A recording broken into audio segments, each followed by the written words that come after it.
with liberty and justice for all.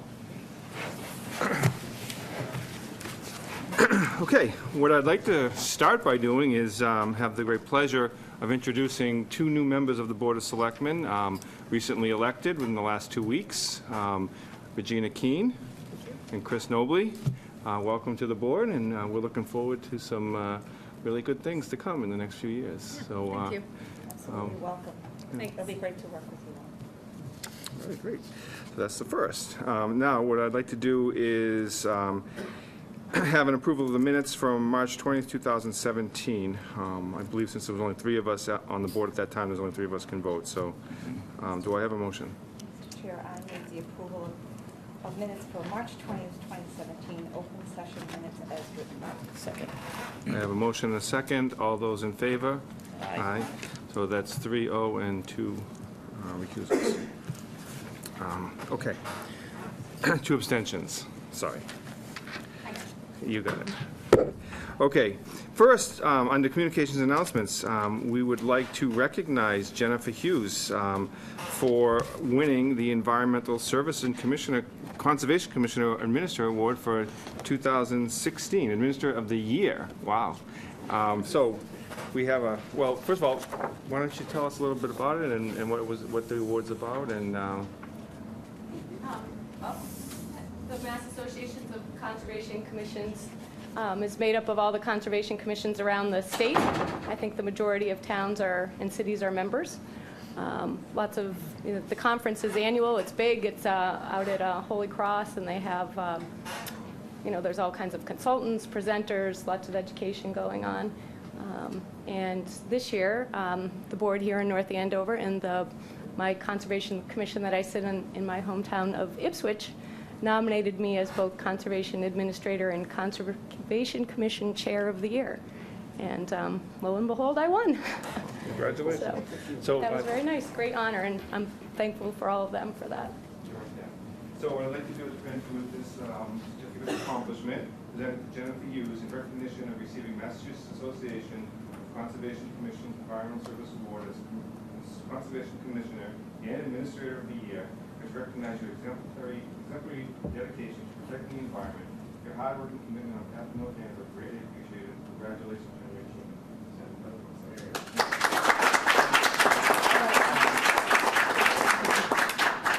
All you have to do is drive around this town and see the great work that Jennifer does and the board and really preserving our great open space in this town and keeping this town really beautiful, the open space that we have and all of our recreational areas and everything. So thank you so much. It's a great place to work. Yeah, It really is. thank you so much for the town.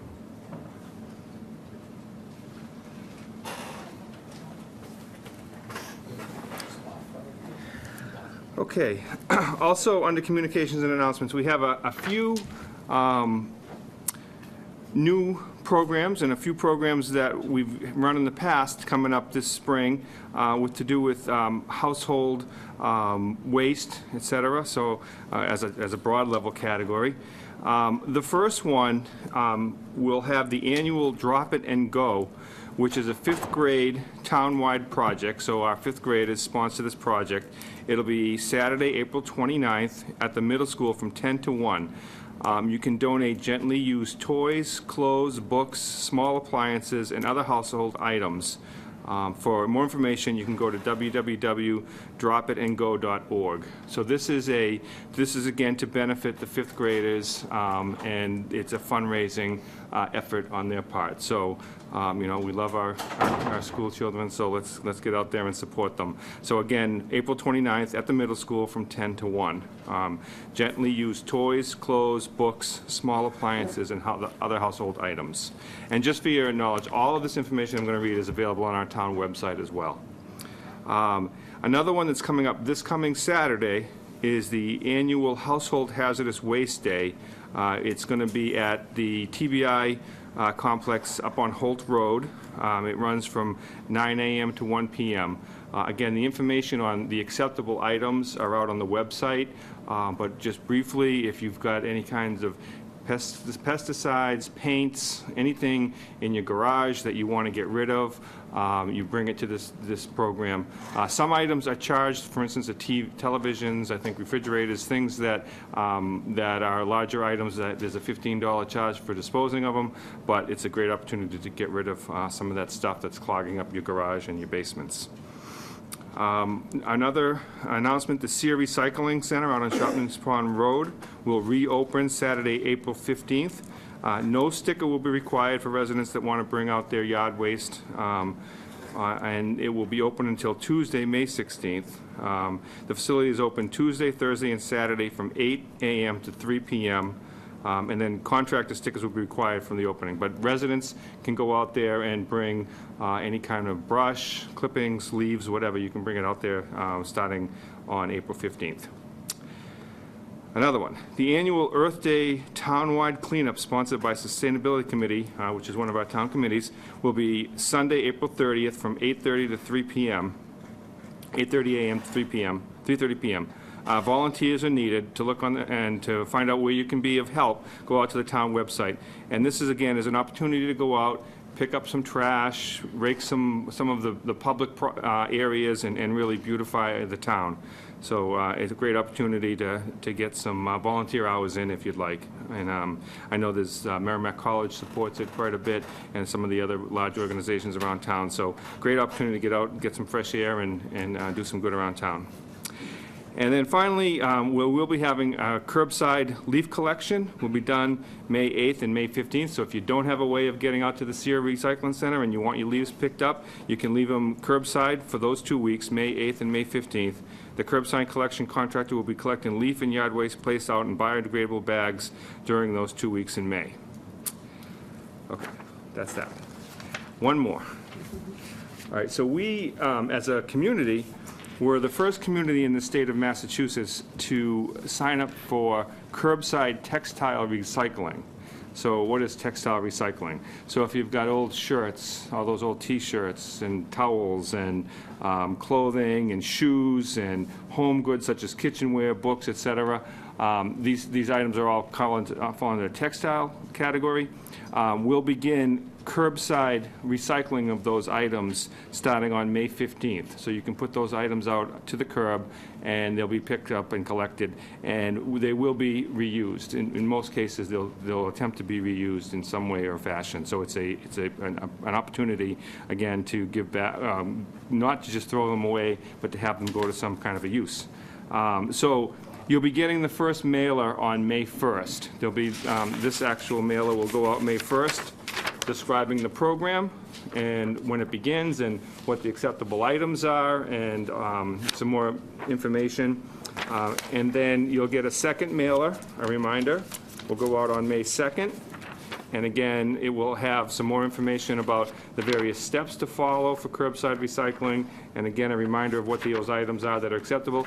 It will also, in this mailer, you'll get some bags that you can put the items in, and those are the bags you'll use for curbside recycling. So the second mailer will go out May 8th, and then the program begins May 5th. And then sometime after the program begins, we'll be sending out a follow-up mailer just to, again, touch base on the program and make sure everybody understands the program and how it works. So this is a really a great program. And again, we were the first community in Massachusetts to sign up and sign on to this program. And so we're looking forward to that ability to recycle those items. So. Mr. Chair, can I just a reminder, one, it's free. Oh, thank you. Two, it's May 15th, which is a Monday, and you would put out the recycled material the day of your trash. So you'd have your trash receptacle, your recycling receptacle, and then a bag or bags, if you had material to put out alongside that. A separate vehicle from the recycling vehicle or trash vehicle would pick up the recycling. It is completely optional. If you'd prefer delivering it to some other donation site that benefits you, or you're interested in the tax deduction, that's a separate project. But if for some reason you'd prefer leaving it at curbside because it's a convenience, then you do so through this program, but on your specified trash day. I have a question. Sure.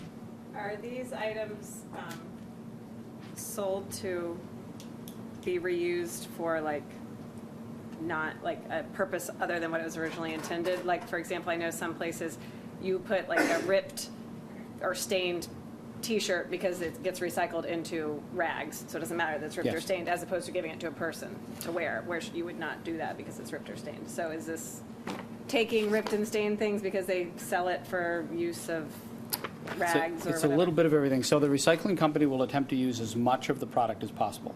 So if it's wearable and usable, to be donated for a purpose in terms of worn as the original intention, that'll happen. If it's torn and ripped and or soiled and can't be in that way, they typically will reconstitute the product in some fashion for separate use. Certain kinds of installations use clothing as an example.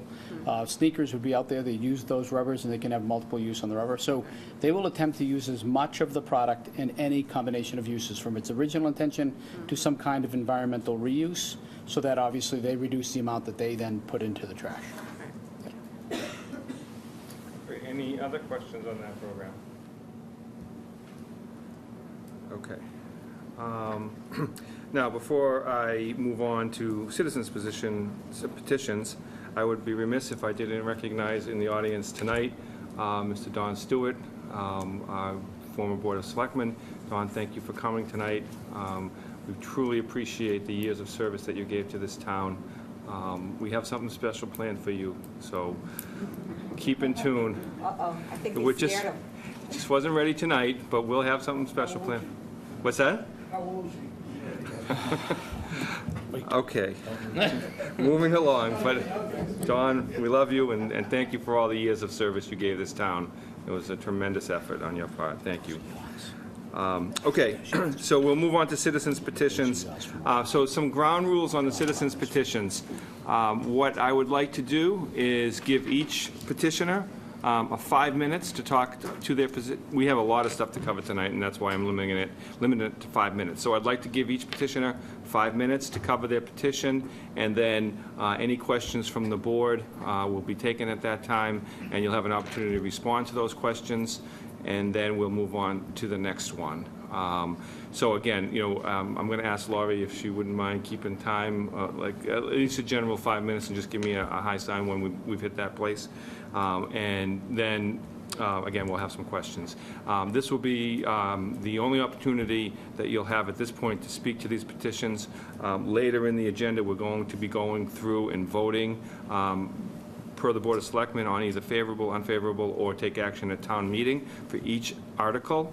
At that point, we won't be taking input from the petitioners. It will be, this is the opportunity to talk to your petition and get that information to us. So, with that, we're going to start with Article 6, Petition the General Court, Age Exemption for Nicholas Martone for firefighter. Is Nicholas here? Nicholas, come right, sit up here and welcome, and thank you for coming tonight. Thank you. So, you want me to just talk? I'm 36 years old. I've been a resident in North Andover for 4 years now. Originally from Pelham, New Hampshire, and I missed the cutoff age of 32 for the firefighters. So I'm just looking to get an age waiver so I can have an equal opportunity just to get on the civil service list to hopefully get an interview and maybe become a firefighter in North Andover. And I'm a licensed EMT. I'm in school right now for my fire science. Pretty much, I just love this town, and I'm hoping to work for it. Great. Any questions from the board? Jim, I just have a quick question. Have you already taken the civil service exam? Yes. So you're on a current list? Yes, I am on the current Got it. list. Okay. Yep. Thanks. When does it expire? I thought, We take it again next April. Next. Okay. I thought the exam was just offered again recently. It's every 2 years. Every Every 2 years? Okay. Yep. So I took it last April, so next April will be the next one. Okay. Yeah, I don't have any questions, and if the board doesn't have any questions, good luck. All right, thank you very much. On everything, and I think you'll be fine. Okay, thank you. Thank you. Okay. Next, we have Article 7, petition the general court age exemption from J. Adam Stagno for police officer. Is Adam here?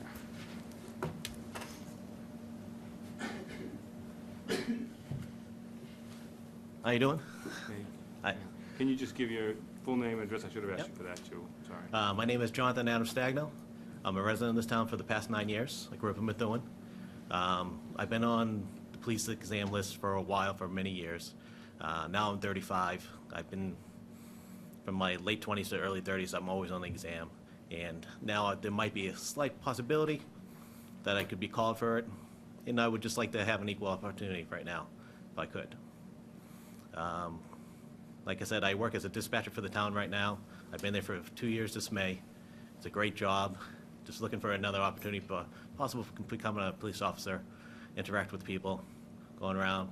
I'm always invested, going to different events, sheep sharing, which my daughters love, and all that, the 4th of July activities. So I'm just looking for a way to give back to the community, to be working as an officer. Okay. Any questions from the board? All right, John, thank you. Thank you. Okay, next we have Article 8, a citizen's petition for American Anti-Corruption Act. Do we have anybody here tonight to speak to that? Yes, we do.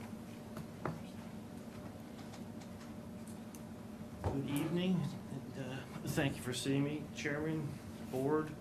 I have just a few slides if you could project. It'd be great. First, introduce myself while this is. Hold on, let's just talk about the projection here. Are we set up technically for that?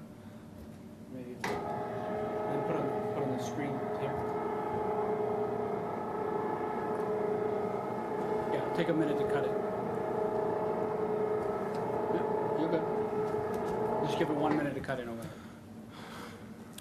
I'll introduce myself in the meantime. So Gene Sarganese, I live, been here in Andover North Andover for the last 8 years. I live on Bonnie Lane. Typically not a very political person. I am an engineer by training. I've worked for GE and Philips, run large businesses within those companies, and now involved in a startup. I generally deal in facts. I just want to show you the facts that I was shown that brought me to you tonight. Okay. Wonderful. It's coming up. So the topic is actually forces acting on government to corrupt government, if you will. Job description, fundraising first, and governing second. This is a study that really brought me here. It's a 20-year study done by Princeton University to look at 1,800 bills and trying to understand the relationship between the bills, the support for those bills, and what was passed. In an ideal republic, what you would expect is that the likelihood of a bill to pass is directly proportional to the number of people that support it. That's what you would expect. It turns out that's not the case, that roughly you have a 1 in 3 chance of a bill being passed, almost virtually independent of what type of support it has, from 0 to 100%, for 90% of the population. For another 10% of the population, the chart looks a bit different. And it's much closer to an ideal republic where support is proportional to the likelihood of it being passed. Unfortunately, this represents only 20% of the people. So if you just look and take a step back from this, it just doesn't make sense. And you know, this group that actually reached out to me, Represent Us, brought these facts to my attention. And we talk a lot about those elements that are corrupting government. And in reality, these corruptions are currently legal. So lobbyists are legal. You know, actually paying and funding politicians is clearly legal. Writing bills for politicians is legal. Hiring politicians after they leave their political office into industry is legal. And all these things are corrupting the way the government is operating. And that's what's troubling. Here's some other things that surprised me. We got a bit of a cutoff. I'll let you know. Who wins elections? 91% of the time, the person with the most money wins an election, which is disturbing. 2% of the population actually donate 66% of all political donations, which again is shocking in terms of representation. And this last one, which is cut off here a bit, actually Congressman spends between 30 and 70% of the time trying to raise money as opposed to governing. And the easiest way to raise money is in large chunks. And that's what's troubling and what is I believe and we believe actually having a negative impact on the way we are being governed. This is also interesting in that $5.8 billion spent by the 200 most politically active companies in America. If you try and connect the dots, and I have all the papers, and I can provide the references if you're interested, actually receive on the order of $4 trillion worth of either subsidies or benefits. Again, this is distorting the way the government is acting. And what's being proposed here is not crazy or radical. It's just to make these practices illegal, starting with if you lobby, great, but you can donate or you can lobby, but you really can't do both. This concept of the revolving door, if you're passing laws on the drug industry, you shouldn't be able to leave and go get a job at the drug industry. It just doesn't make sense. And then we're advocating for public funding. We'd like to level the playing field so everyone has an opportunity to represent the people. And these are really three really simple points. The other is around disclosure. I'm actually a part of the healthcare industry, and the Sunshine Act radically changed the way physicians interacted with industry once they knew that how they were transacting with the companies would be visible. So disclosure is a key piece of it. And then really strengthening the independent, nonpartisan ethics agency are the things that we're advocating. The resolution you have before you, and I'm not going to read it to waste your time, plus you actually can't read it. But the essence of it is I just covered, and it's really putting blocks in place to really take these corrupting factors out and really return the government to the people. And that's what we're advocating. What am I asking for today? I'm asking for this board to approve this warrant article to move forward for consideration by the community in the annual town hall meeting. In the town hall meeting, what we're asking for is the adoption of this non-binding resolution by the people of North Andover. And what we're trying to do is create a voice and a movement and impetus to drive change. First, if we can support it, and again, you all give your time. This isn't where the problem lies. The problem lies in once you get into bigger government. And if we can get our voices collectively to be heard, we can have an impact at the state level. If we can have an impact at the state level, the hope is we can have an impact at the federal level. So that's what I'm doing here today. I appreciate your time. Okay. Any questions from the board? So this is pretty much just allowing us to put it on the warrant. Because he said moving it forward? It's a citizen petition, so it's got to be on there. Okay, oh, the way you had said that, I was a little bit confused. I'm sorry. You're the expert, so. This is just so, Yeah. to take it further, right? That's right. For the town of North Andover That's to it. make a recommendation to go further. Okay, so it's Yeah. different. It's Yeah, if you could just flip back to your Yeah, certainly. slide, that kind of see. So adoption of a non-binding resolution by the people of North Andover. So if the town were to vote yes and approve this, then what would be the next step for this? Well, we're trying to, again, we're building this movement across communities. Today, there are 22 select boards who have moved this into the town hall forum to be approved.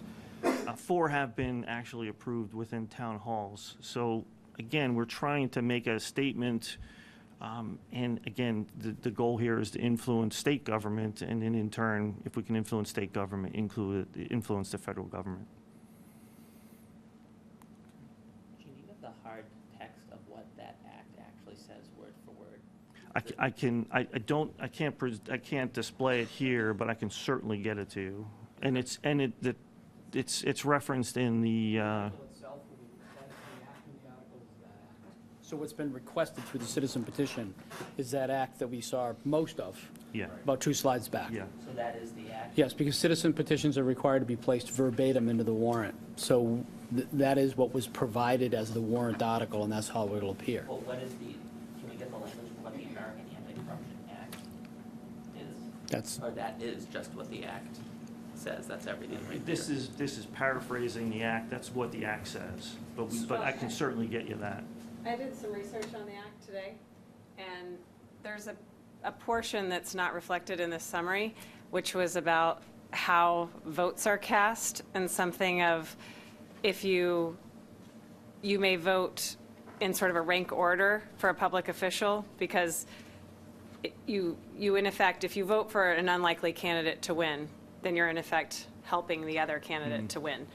And that's bad, right, from your perspective. So the act has something about changing the way you would vote with some rank order. So everything you described just now sounds very appealing. Of course, you don't want corruption and, being lobbyists, having such an impact. But this one bit about rank order voting seemed really difficult for me to grasp, that would really be reasonable. So that was my concern with the act.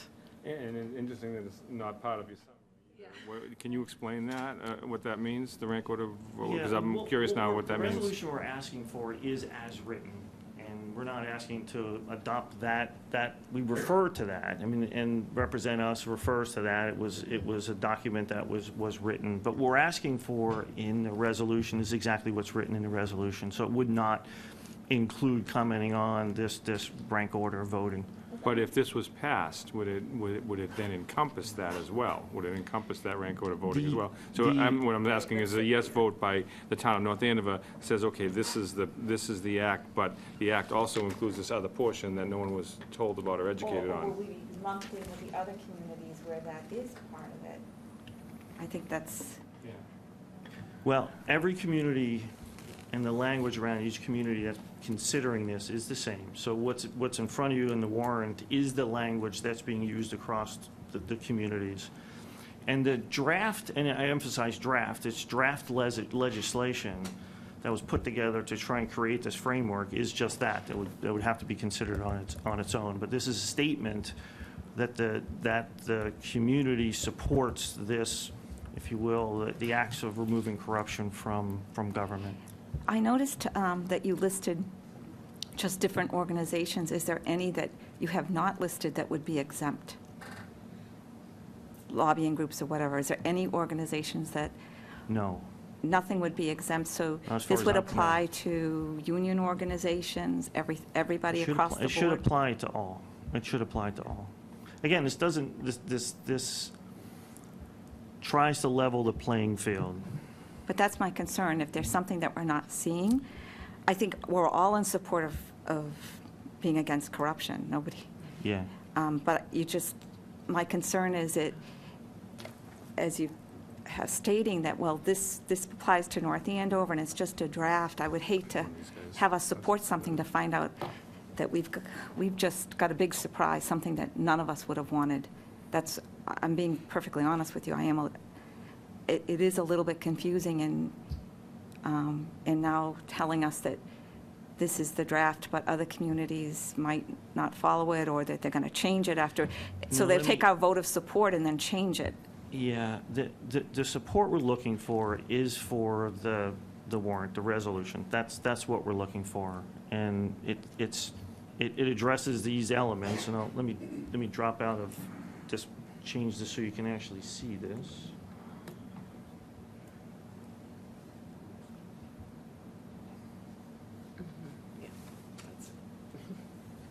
And again, this actually is still a bit paraphrased. It's still a bit paraphrased, but it has these elements in it, and it refers back to what we talked about earlier, which is eliminating the connection between a donation and an act. It eliminates the ability to go and work for those people that you just had collected money from and lobbied for. It is relatively simple and straightforward. It's really trying to take the big money out of the political process. Yeah, so I'm a bit confused then too, because Virginia was just pointing to me to the website, and I'm reading through it, and there were other pieces of it that are not part of what you're presenting here. So I guess I don't understand a yes vote. What does that entail? So just reading through with the way the ranking of the voting would go, if you rank your voters, and if the top voter doesn't get, if your top voter doesn't get elected, then your vote falls down to your second voter's choice. And so forth. So seems like a big diversion from the way we do today. Point of information, the city of Cambridge has used this, so it's not necessarily a pie in the sky system. In fact, the state of Maine, I have some serious concerns with this, but for that piece, the state of Maine actually just adopted that same ranked voting system. This is my son, Daniel. who may be able to shed some light on some of the questions you're asking, if you don't mind. Just to clarify. So, Daniel, can you just introduce yourself and your address? My name is Daniel Saraniese. My address is 351 Harvard Street, Cambridge. I work with my parents and others through Represent Us across communities in Massachusetts, those 22 towns you referenced. Just wanted to point you to the fourth bullet. So the non-binding resolution is exactly that, non-binding, and it's asking the legal voters of the town to ask the General Court and the U.S. Congress to adopt legislation like this, but not worded identically. It's putting forth the model legislation and asking the higher legislative bodies to look at those inputs and take them into consideration in their legislative sessions. So just wanted to explain some of the mechanics behind our movement in Massachusetts right now. Okay, so it would be, the American Anti-Corruption Act would be basically a template or a guideline, and then you would expect legislators to choose. pick and choose what pieces of that they would want to adopt. Absolutely. So this is really more aspirational than it is right, operational, correct. Correct. And I think that's, so I think kind of evaluating it for that, I think it's important to understand when you're weighing this then between that, because I concur, there are some operational pieces here. I think the good thing is, I certainly support your right to get up at town meeting and advocate for this. I don't know that I can support it at this time, but I think your intentions are pure, and you're really looking to make our government not as corrupt as we've sometimes come to know it. But I'm still a little concerned about it. But you have every right to get up at town meeting and give it a try. I want to say that I'm really happy with, like, the last paragraph, just the way it's worded, because I'm rereading that first paragraph, the first whereas, it says, whereas in an effort to restore voter confidence, et cetera, et cetera. It doesn't actually say we are adopting the American Anti-Corruption Act, but it does refer to the act, and it's capitalized, so it makes it seem in the last paragraph that we would be adopting the act. And there are pieces of it that, I mean, there's one line in it that I can think of. I don't know how the hundreds, if not thousands, of people that work for Congress would survive, because it prohibits congressional staff from negotiating or having any arrangement concerning prospective private employment, including engaging in any preliminary or exploratory discussions regarding such employment while a member of Congress or a member of the senior congressional staff, without defining senior congressional staff. So people lose all the time, and their staffs have to find new jobs. And so do they have to be on unemployment before? And I know that you're saying to cherry pick, but I just think the way that the citizens, I think the way the article is worded, it would appear to approve it, is to endorse the entire, the language in this act. I mean, I want to say I completely agree about the super PACs. I really think that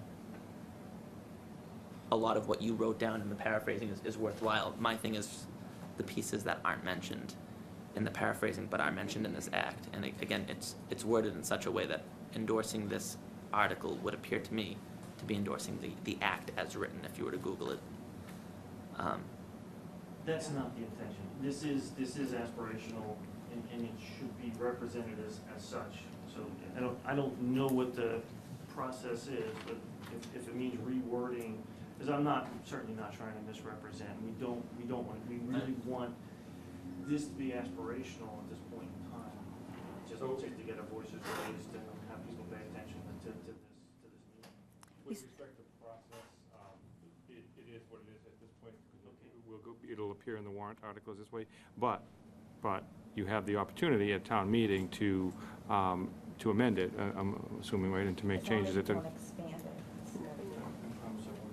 Yeah. Well, I would not be the one who'd be making that call, I'd be the moderator, but Yeah. you just have to be careful that it doesn't change it so much that it misrepresents to the public what they're voting. And if you. not that I'm saying you would intentionally do that. I think what I've heard from you, and I appreciate the feedback, is we need to make it perfectly clear what we're doing. Absolutely. This is aspirational, and that's what we need to make clear, because that's what we're asking for. Yep, We're asking to join the rest of the communities and just voice an opinion that we should do something about this. And that's really the intent. That's all we're trying to do. Right.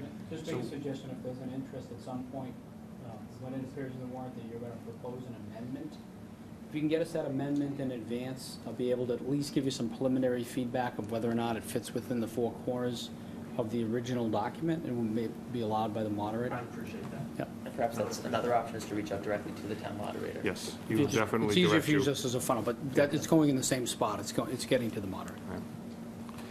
So, and I think, I agree with the whole premise here as well. I mean, obviously, we all have to agree with, to fight the corruption and give control back to the voters and not big money. So I agree with it as well.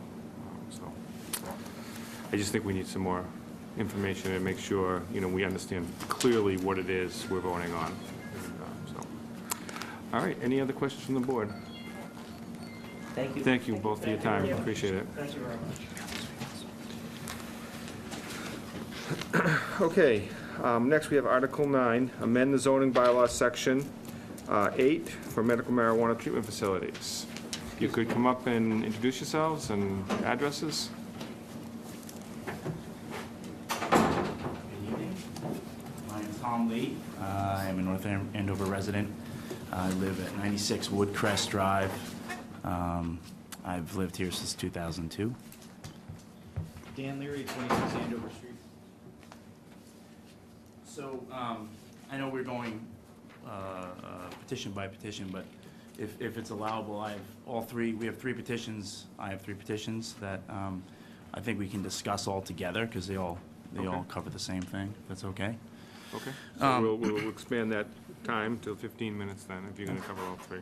Hopefully I won't take that much time.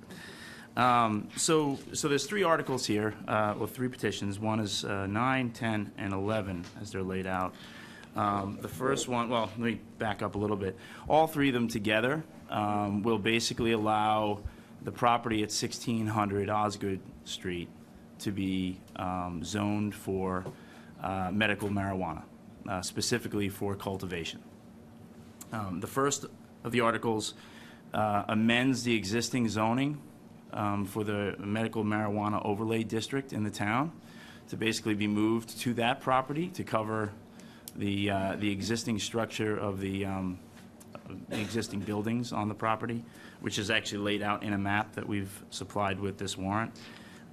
It also makes a few amendments to the bylaws to narrow exactly what we intend to use this property for, specifically, as I mentioned, for cultivation. And at the end of the warrant, we specifically write in here that we do not want it to be used at all for a dispensary whatsoever. Over the last couple of weeks, we've worked closely, actually, Michael Rosen, who represents the owners of 1600 Osgood, have worked closely with Gene Enright, the town planner, and Suzanne Egan, town council, to go over some of the language to clarify things a little bit. I don't know the process as far as, can we make those amendments tonight, or does that have to happen at town meeting? That would have to happen at town meeting. Okay. So the article as presented in the warrant, we're required to produce the article that you've submitted as a citizen petition verbatim. Yeah. And in essence, if they were to accept those modifications the board were, I would argue that it becomes the Selectmen's article and no longer a citizen petition. So those are amendments that would need to be made at town meeting. Okay. Excellent. I guess, so as far as asking the board for a recommendation tonight, they would be making recommendations based on the existing warrant as it stands, and not the process that's taken place with the amendments? Because I think there's some things here, based on clarification, that we want to make this as clear as possible. We want to make sure that everybody feels comfortable with it, so. Well, I mean, we will have an opportunity to ask questions after your presentation. Okay. If those questions hit the mark, good. And then, we'll take the vote afterwards. But as far as what you're asking is if you can present those amendments tonight, right? And then have us, before we take our vote, have us consider those amendments. And I think what the town manager has, the direction he's given is that we can't do that. Those amendments we have to take the article as it's written in the warrant tonight, and then those amendments would have to be presented on the floor of town meeting. Okay, fair enough. Thank you. So the second warrant specifically allows the town to negotiate a host community agreement, which under the existing medical marijuana laws, state laws, basically allows the town to negotiate a per square footage of growth area number to be paid to the town on an annual basis. And in the one that we have submitted, we have listed a minimum of $2 per square foot of growth space at the facility. There's a maximum of 1.1 million square feet at the facility, so obviously it's a pretty large number at full capacity. As part of that, we had also added an additional 20 cents a square foot to go specifically to town fields, because the Goldsteins, who are the owners of the property, have supported open field, have supported open space specifically for youth fields in this town for over 12 years, and they want to continue to do so. So they added that as well. And then the final article, the final petition, specifically adjusts the boundaries of the property, specifically to eliminate any conflicts of the town's bylaws where there is a 500-foot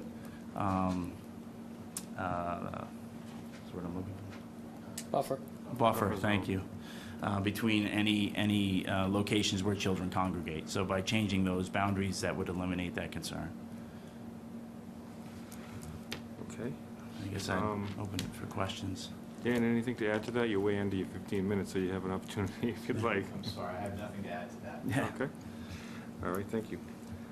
Any questions from the board? No, just a minute, I might have something for town council. Okay. Want me to do it now? No, we can certainly ask town council to come forward and respond to any questions you might have. So, I might not be You want to saying introduce this. yourself in case people... Right, thanks. So if the town, not meaning we the board, if the town adopts this as for medical marijuana usage, my understanding is that if the moratorium passes and all of that, that then it gets goes right to the top of the list for recreational marijuana. Is that true, or could you explain it better than I asked my question? Yes, that is correct. So the way the recreational, so there's two different things here. So one, what the proponents are asking for is to extend the medical marijuana overlay district. And within that, there's the interplay of the recreational marijuana statute that was just passed. And the recreational marijuana law allows the registered medical marijuana facilities to operate once they get their license, and they are the first choice within which to get that license. And the other thing it does is the any moratorium does not apply to a medical marijuana facility that wants to operate as a recreational. So am I right in asking this question, so that if we give them the right to do the medical marijuana, or the town meeting gives them the right to do that, then it puts them, is it guaranteed that they then could shift the 1 million square feet of space into recreational marijuana growth facility? Well, I would say that there are no guarantees, and the law is in flux, because this was adopted as a citizen's petition, and the state right now is considering a number of potential amendments to this, and there's also a licensing component of it. And so the way the law is written now, they do have sort of their first up to receive a license, but there's still a licensing process. Okay. And nobody knows what that licensing process is going to be yet. So, but that is something that has to still be settled by the state. I have to admit, I'm somewhat troubled that to give medical marijuana can potentially leap us right into one of the largest recreational growing facilities in the state of Massachusetts, and frankly, in the country. It's quite a leap. So I do have concerns about that. So let me ask this, do we have, as a town, the ability to put a moratorium or to block that door of opportunity from a facility that's medical to then leapfrogging to that next manner of production or distribution. So in a registered medical marijuana facility, you do not, the town does not have the ability to prohibit them from operating as a recreational If they're facility. licensed by the state. If they're licensed by the state, yes. And so this is an issue that it's in a lot of flux, and I've been talking with the Attorney General's office, who's of the Municipal Bureau, who's looking at these issues also. And to err sort of on the side of caution, because we don't know what a court will decide or what the licensing commission will decide, you always look at what's your scenario where you have the least amount of control, because then you can always work back from there. And they're looking at it as, once there is that registered medical marijuana facility, you lose your sort of your local ability to prohibit the recreational aspect of it. So let me ask in a different way. Can we as a town enter into an agreement with a business that would commit them or obligate them to take an action or not take an action in terms of the business that they provided within the town? In other words, can we have an agreement as a town with a farm that say, you agree to grow or not to grow this crop, you agree to distribute or not? Can we enter into that kind of an agreement as a town? Yes, that would not be an illegal, so the only reason that you would not be able to do that is if it was an illegal contract, and that would not be an illegal contract. So then that would become a contractual relationship. So we would have that ability, or theoretically. You would, theoretically. So we could Yes. include that in the host community agreement. I mean, we could say no, that they would only be involved in the growth and not the dispensing of marijuana.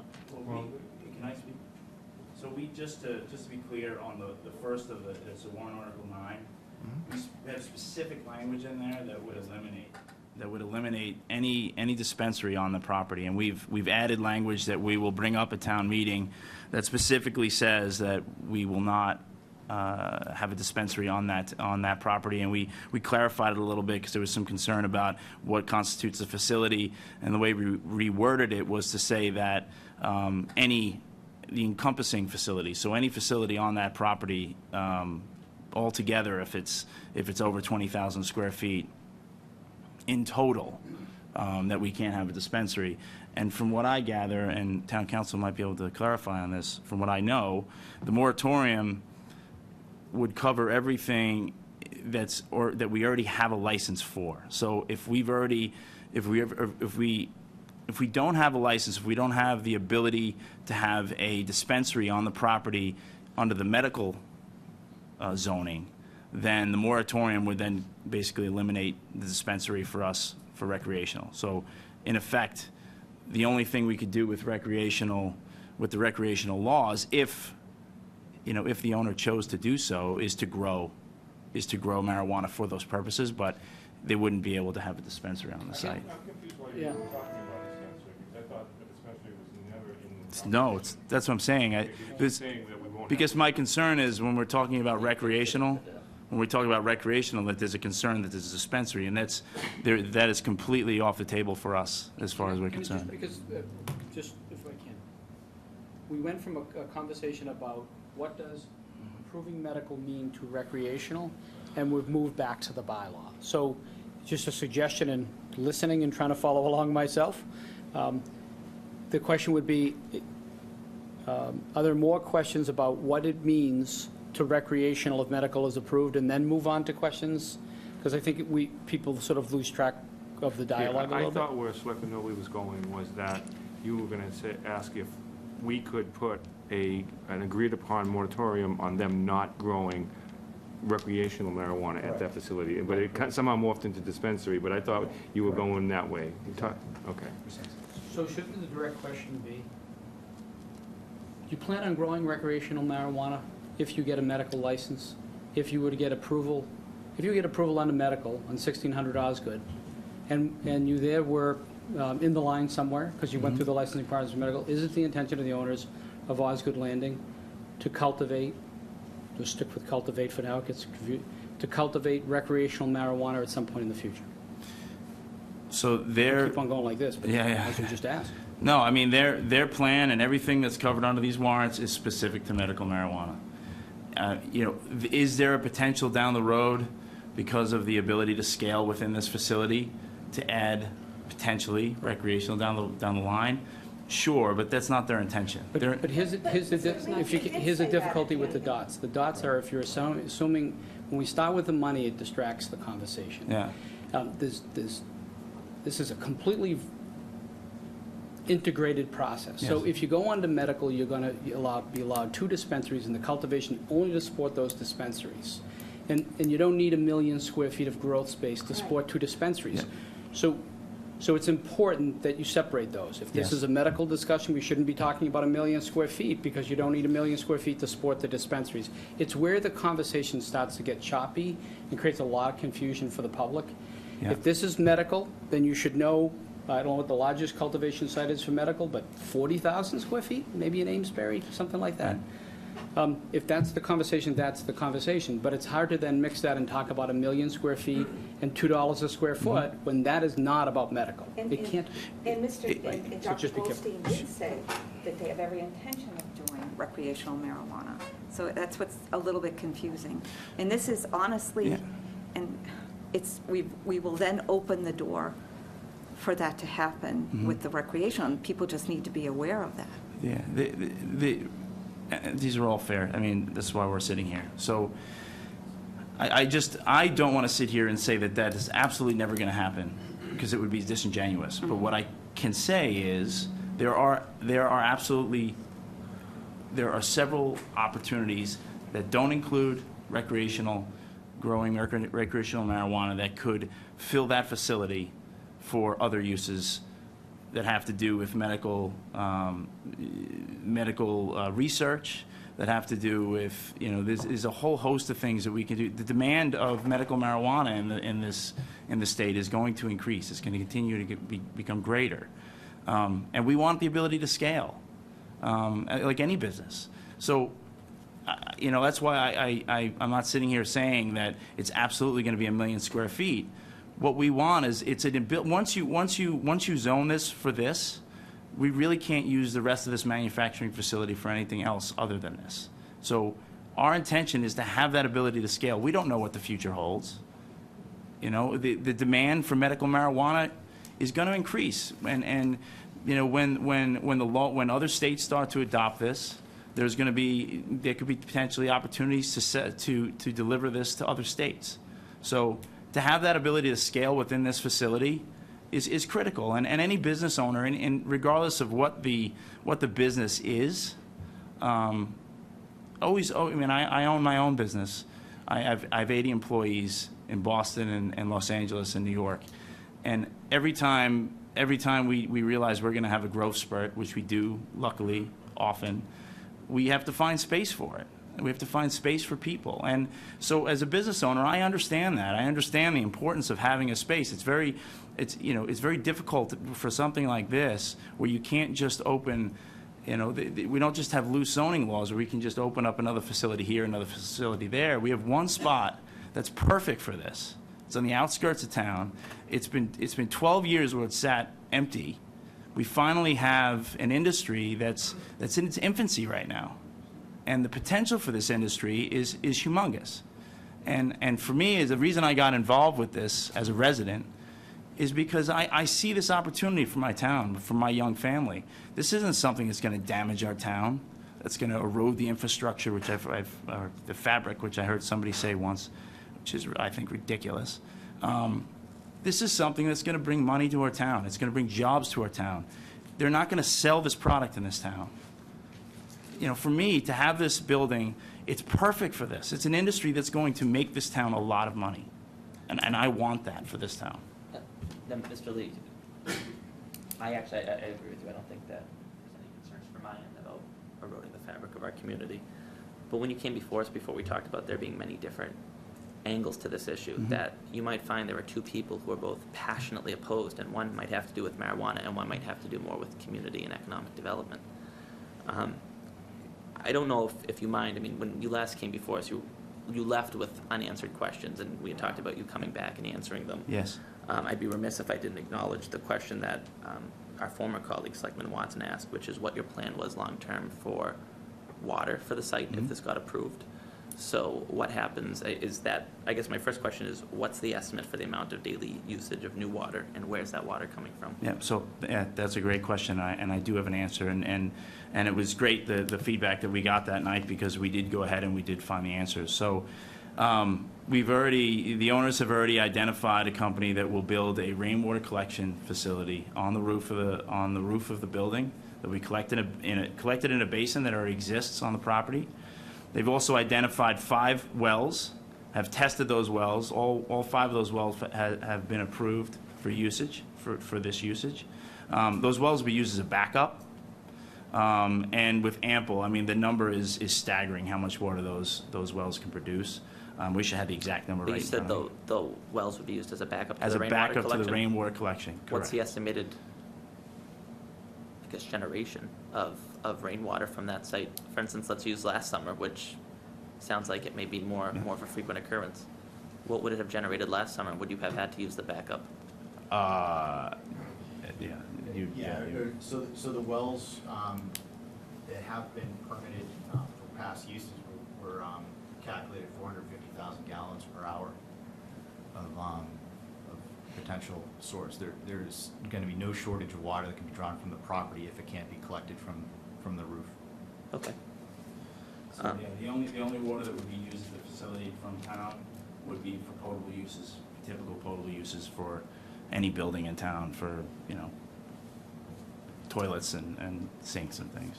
So you had mentioned in that meeting as well, you had said that there were 9 existing sites in the state that currently grow from medicinal marijuana. Do you have an idea of what the square footage, the cumulative square footage of those existing sites are? So there's the one in Freetown, which I believe is, Permitted for 1 million square. I believe it's for 1 million. So you had quoted Colliers International as saying that there was capacity for Greater Boston to produce 3.4 million square feet. So if Freetown has 1 million square feet, and that's just one of the 9 existing facilities, do you actually think that, and I don't know if this has been rendered moot, do you think that the 1.1 million square feet that you had first spoken about at the prior meeting, have you adjusted what you would think is actually the attainable goal for what you would be growing at that site as far as your footprint? Well, so I guess, yeah, lot has transpired from that last meeting. And what I will tell you is that it's not going to be 1 million square feet overnight, right? It's the initial growth area is going to be roughly 150,000 square feet. And once they get to that 150,000 square feet, it will go up in increments from there, based on demand and various interested partners that we're talking to right now, who are potentially going to come in and use growth area for biopharma, for chemistry, for a medical device company. We have a medical device company right now, for instance, and I'll use it as an example. I'm not saying this is what they're going to do, but could potentially create a breathalyzer test that they would use for police officers to be able to test THC levels on the side of the road. So those are the types of usage that we're in the middle of discussing. And between now and town meeting, we will have a list of approved partners with memorandums of understanding. We'll also have an executive team that will be named between now and town meeting as well. But there's a lot of things that are in the works as we speak. So do you have a better estimate then of the number of jobs this would create? Because we were quoted 2,000 to 2,500. Up to 2,500 jobs, yep. Still with this? Yep, that is our, The cultivation? no, that's Or with all these partners doing the with breathalyzer? everything. Yeah, so for R&D as well, correct. For cultivation alone, we're looking at 1,500 jobs. Just for, if we have all 1.1 million square feet, that's 1,500 jobs. But you're starting out with 150, so Right. how many is that? If you say initially it's 150,000 square feet. Yeah. How many jobs is that? So it's just under 150 jobs. Is that net or gross? Because there are certainly going to be tenants that are going to have to be removed from your property if this is approved, correct? Laser crates can no longer function, and so they'd have to close down. Yeah, I mean, there's a lot that's being discussed as far as existing tenants. There's no ambiguity there. Laser Right, crates right, have to but be- Laser Crate's already in the middle of contract discussions, I mean, as far as lease discussions anyway. So, yeah, Laser Crates would have to go. So this would be the conversation at town meeting. Yeah, yeah. And this board that we have to consider. Of course. That would be a business that if to vote to approve this is to actually force, let's say Laser Craze wants to stay there, would force them closing down. I mean, potentially, yes. There's no potential. Well, No, I should mean, say if they already want to leave, it wouldn't be forcing them. And that's true, but if that's not in their plan, they'd have to close it. I'm just thinking, again, that's a business that's there. I realize you're the property owner, they're leasing, but. Yeah. I mean, this is kind of the stuff that I wanted to bring to your attention at the last meeting. There's the whole economic development component, Right. outside of the moral piece, which is, do you believe in marijuana or not? There's the economic development piece that left me more concerned, because I felt like I have to say, even rewatching that meeting, at one point you had referenced that there was capacity for 3.4 million square feet of space for growers, and then at one point Mr. Goldstein, 15 minutes later, referenced that there's 8 million square feet worth of capacity in the state. That's on tape. I'd be shocked if I said 3.4. You said 3. You quoted. You at least quoted your source. He didn't. And so for instance, for me, I can say that's really what I'm looking at. I mean, I want to make sure that whatever this board encourages our town meeting to do, that it's for the success of that site. I have other reservations, and I'm going to throw that out there. I mean, I think that, at our last meeting, we talked about the same site.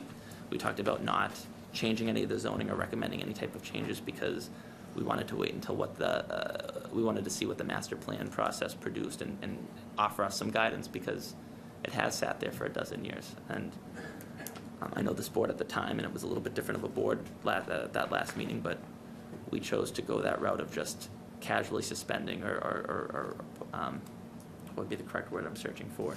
We didn't officially lift the Osgood zoning or recommend that it be moved. We just said, let's put the brakes on it until we get the master plan back. And I mean, there's a lot of different things those pieces I'm looking at. So again, whenever you talk about like the marijuana and the benefits of to our community and the money it generates, like I'm one of those voters. I'm sold on that. I believe that that's true. And if we were talking about one of the vacant mill buildings, perhaps in one of the former gateway cities, if we were talking about, the Riverwalk properties in Lawrence that were currently vacant, that would be different. But we're talking about the largest piece of property in our town, and it's hardly, a 19th century relic. I mean, the last meeting you had made the point that there was $100 million invested into that property before Lucent folded. So part of me would like to believe that there has to be more potential to that site than just expanding zoning and turning that entire campus into just medicinal marijuana. And of course, the piece about the fields closing. I mean, again, the same people who'd be upset to see a business close would probably be equally, if not more, upset about the closing of soccer fields. And I want to address all those different Absolutely. points. I coach soccer in town, so and I've met with all the youth boards. I sit on a board And myself. what's been that feedback or that discussion? So especially the one board, the one group that's most impacted is North Andover Soccer Association. Little League a little bit. They don't play there as much, but for soccer, it's where they host U6, and it's a big. It's been an amazing space for the league for a dozen years. I've coached on those fields and practiced on those fields for that whole time. They've known that they've been living on borrowed time over the last 3 years especially. Not because of this, nobody foresaw this obviously, but for development purposes. I mean, it's a piece of land that is open for development, whether it's this, whether it's something different, whether it's solar panels. I mean, these boards understood it. Are they happy about it? Of course not. They are happy about the fact that there will be money that will be donated for fields in the town. It's better that they're not just totally losing. But they understand. Has there been a discussion, Mr. Town Manager, about where the alternative sites could be, if and when those fields close? Well, Did- specifically, you So- talked about the middle school, right? Donating that money for use for redevelopment of the middle school field, right? That was- But- I think there's a longer-term plan to address it. Much less space there. And certainly not a sports season away. So what, in the interim, what would happen to that? I think if we'll have those kind of conversations, Yeah. and spend a lot of time together making sure we have a solution, but it seems a little premature in advance of this. That's, So, and that actually, it brings up a really good point, if you don't mind. These warrant articles are the first step in a very long process to get this approved. Bless you. So before we get to the point where there is marijuana being grown, being cultivated on that site, these warrant articles are basically allowing the owners to start going down that path. It's a gate, if you will. There's a whole process that we have to go through with the Department of Public Health, with our town planning board. So before we get there, there's going to be a lot of these discussions. There's going to be a lot of oversight before we get there, and you know, these warrant articles just give the owners that opportunity to pursue this. But not really, because if we endorse this, as I said earlier with town council, I asked the question, if we approve this as it stands without the amendments, we're endorsing it. Nobody would sign a contract of any sort with a promise that there'll be amendments to the contract. This is our contract as members of the Board of Selectmen to the people of North Andover. Absolutely. So, and to your credit, you've made that clear, but for us to endorse this right now as written, I just cannot do that. With a promise that maybe we'll reach an agreement on the amendments. Once we do this, and it becomes a medical marijuana facility, town council has stated, the likelihood of you being able to take that and parlay that into a very large recreational growing facility without really knowing what we're getting into. Yeah. And I think you can understand that. You're a businessman. And you've put us in a very tough position. The one thing that you said that I really did like and admire is that right now we don't know how to test people who are under the influence of marijuana when they're driving. It's a problem for our police. So I think that would be a fantastic facility, as this nation seems to be charging forward in this area, that our police have a tool. Yep. And I thought that was a worthy addition to the site, but I'm trying to be fair with you. I cannot endorse this project as it's written. I just can't. And with a promise of we'll amend things. I'll clarify the amendments. So the amendments don't change what this warrant does at all. So what I'm saying about amendments, I'm not saying it's going to be any different than what you see.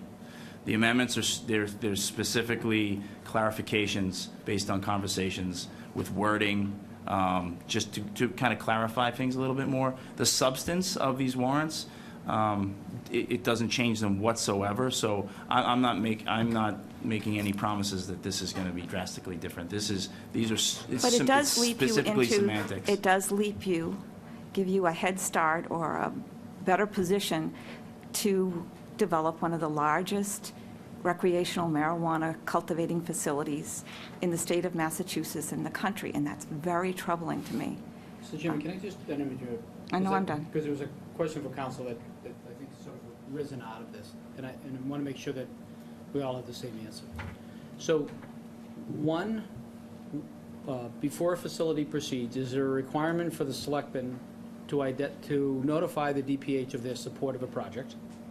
Yes. And what's the form of that? Two, within that requirement, is a host community agreement required, or will it be required, I guess, under this proposal? Two, and three, can the host community agreement, just more to understand Mr. Nobley's question, can the host community agreement specifically define the usage as medical only? So yes, in order to be licensed for a medical marijuana facility, a letter of non-opposition or a letter of support is required from a community. And within that process, the community enters into a host community agreement with the licensee.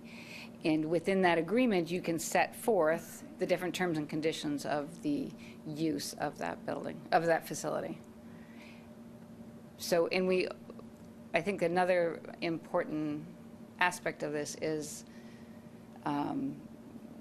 the type of use can be limited. So whether in the host community agreement is what you were discussing before, is whether or not there can be a dispensary is prohibited, that the parties agree to that, that can be a part of that host community agreement. With regard to the zoning issues, those are the unknown that we don't know about right now.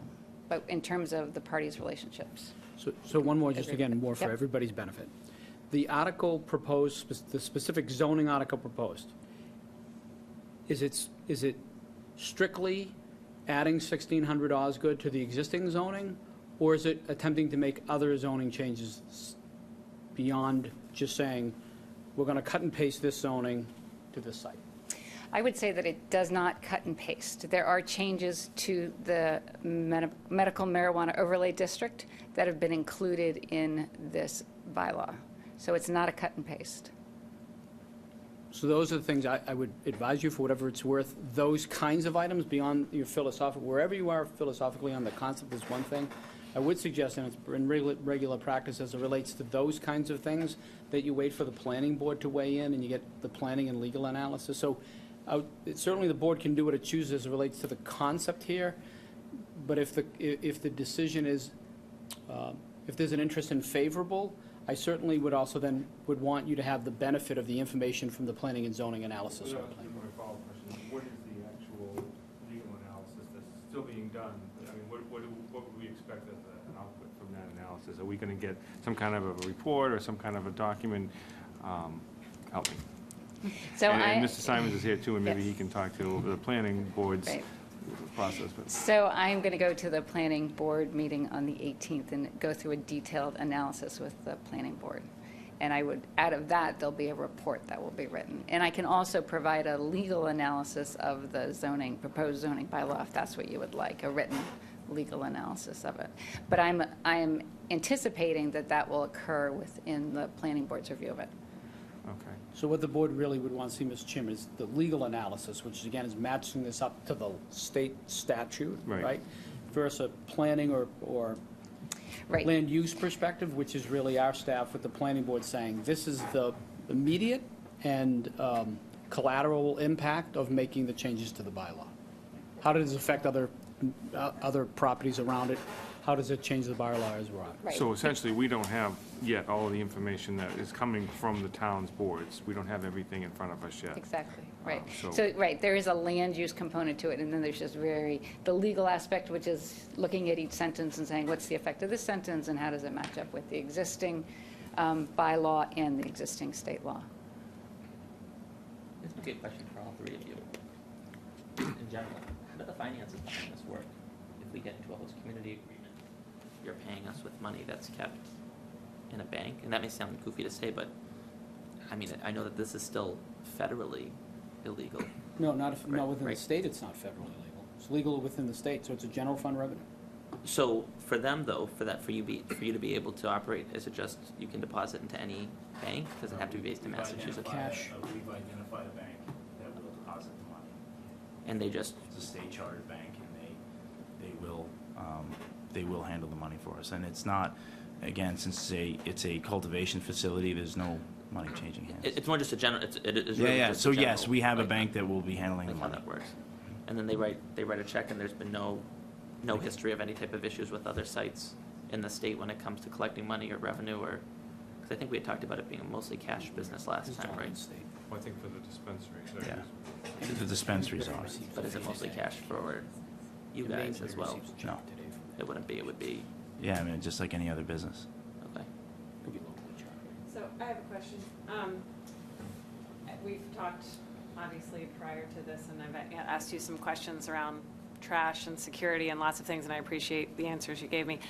One question that I had was around sort of the existence and depth of a business plan, outlining, partners and all the other aspects of a business plan.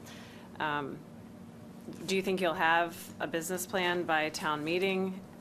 Or, I don't know. I ask because I think the vision that has been put forth from a medical perspective is appealing. I would love to be big pharma and high-tech kind of business down there. I think that would be good for the town. I don't see a medical marijuana as being something that would ruin the fabric of our town. But you stated actually a huge risk, which is if there is marijuana being cultivated there, that could prohibit other businesses from being there. So we are literally locking up that very large space for something that I would want to feel very comfortable could actually happen. And having the existence of a business plan that we can sort of know exists and vet and ask questions of would be comforting to feeling confident in that vision. You know what I'm saying? Is that business plan just for the medical marijuana facility or the entire Right. facility? Well, for the medical, because from what I'm hearing, you're saying now that you're not interested in expanding to recreational. However, I think that was originally, from what I saw in the last meeting, that was part of It was it. discussed, yeah, Right. absolutely. But that was before, honestly, it was before we've had some amazing talks with partners that we didn't anticipate, that we had looked into, but we didn't anticipate the potential for this facility for the research and development and medical device development that at that last meeting, we didn't know existed. So it's not that we're backtracking, it's things have evolved from the last meeting till now. Yeah. Just for me, I feel like it's hard to vote on such a massive change against just a vision. It's a Yeah. great vision, but I would want to feel more comfortable that the vision is achievable, I guess. Yeah, so it's being pulled together as we speak, and you know, again, this has been moving so quickly, but not, you know, not haphazardly. It's very focused. It's very strategic, but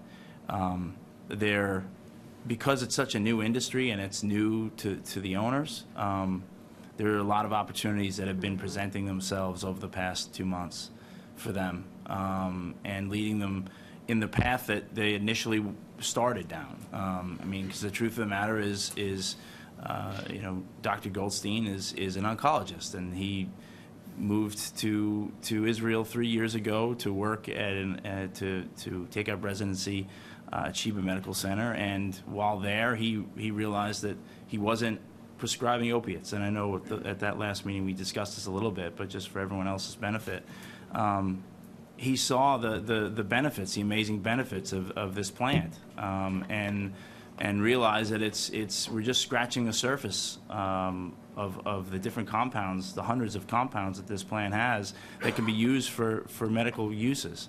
And that's where this whole thing started. And as he's gone down this road and spoken to different partners from around the world, he's realizing that there are amazing opportunities to create a biopharma facility here.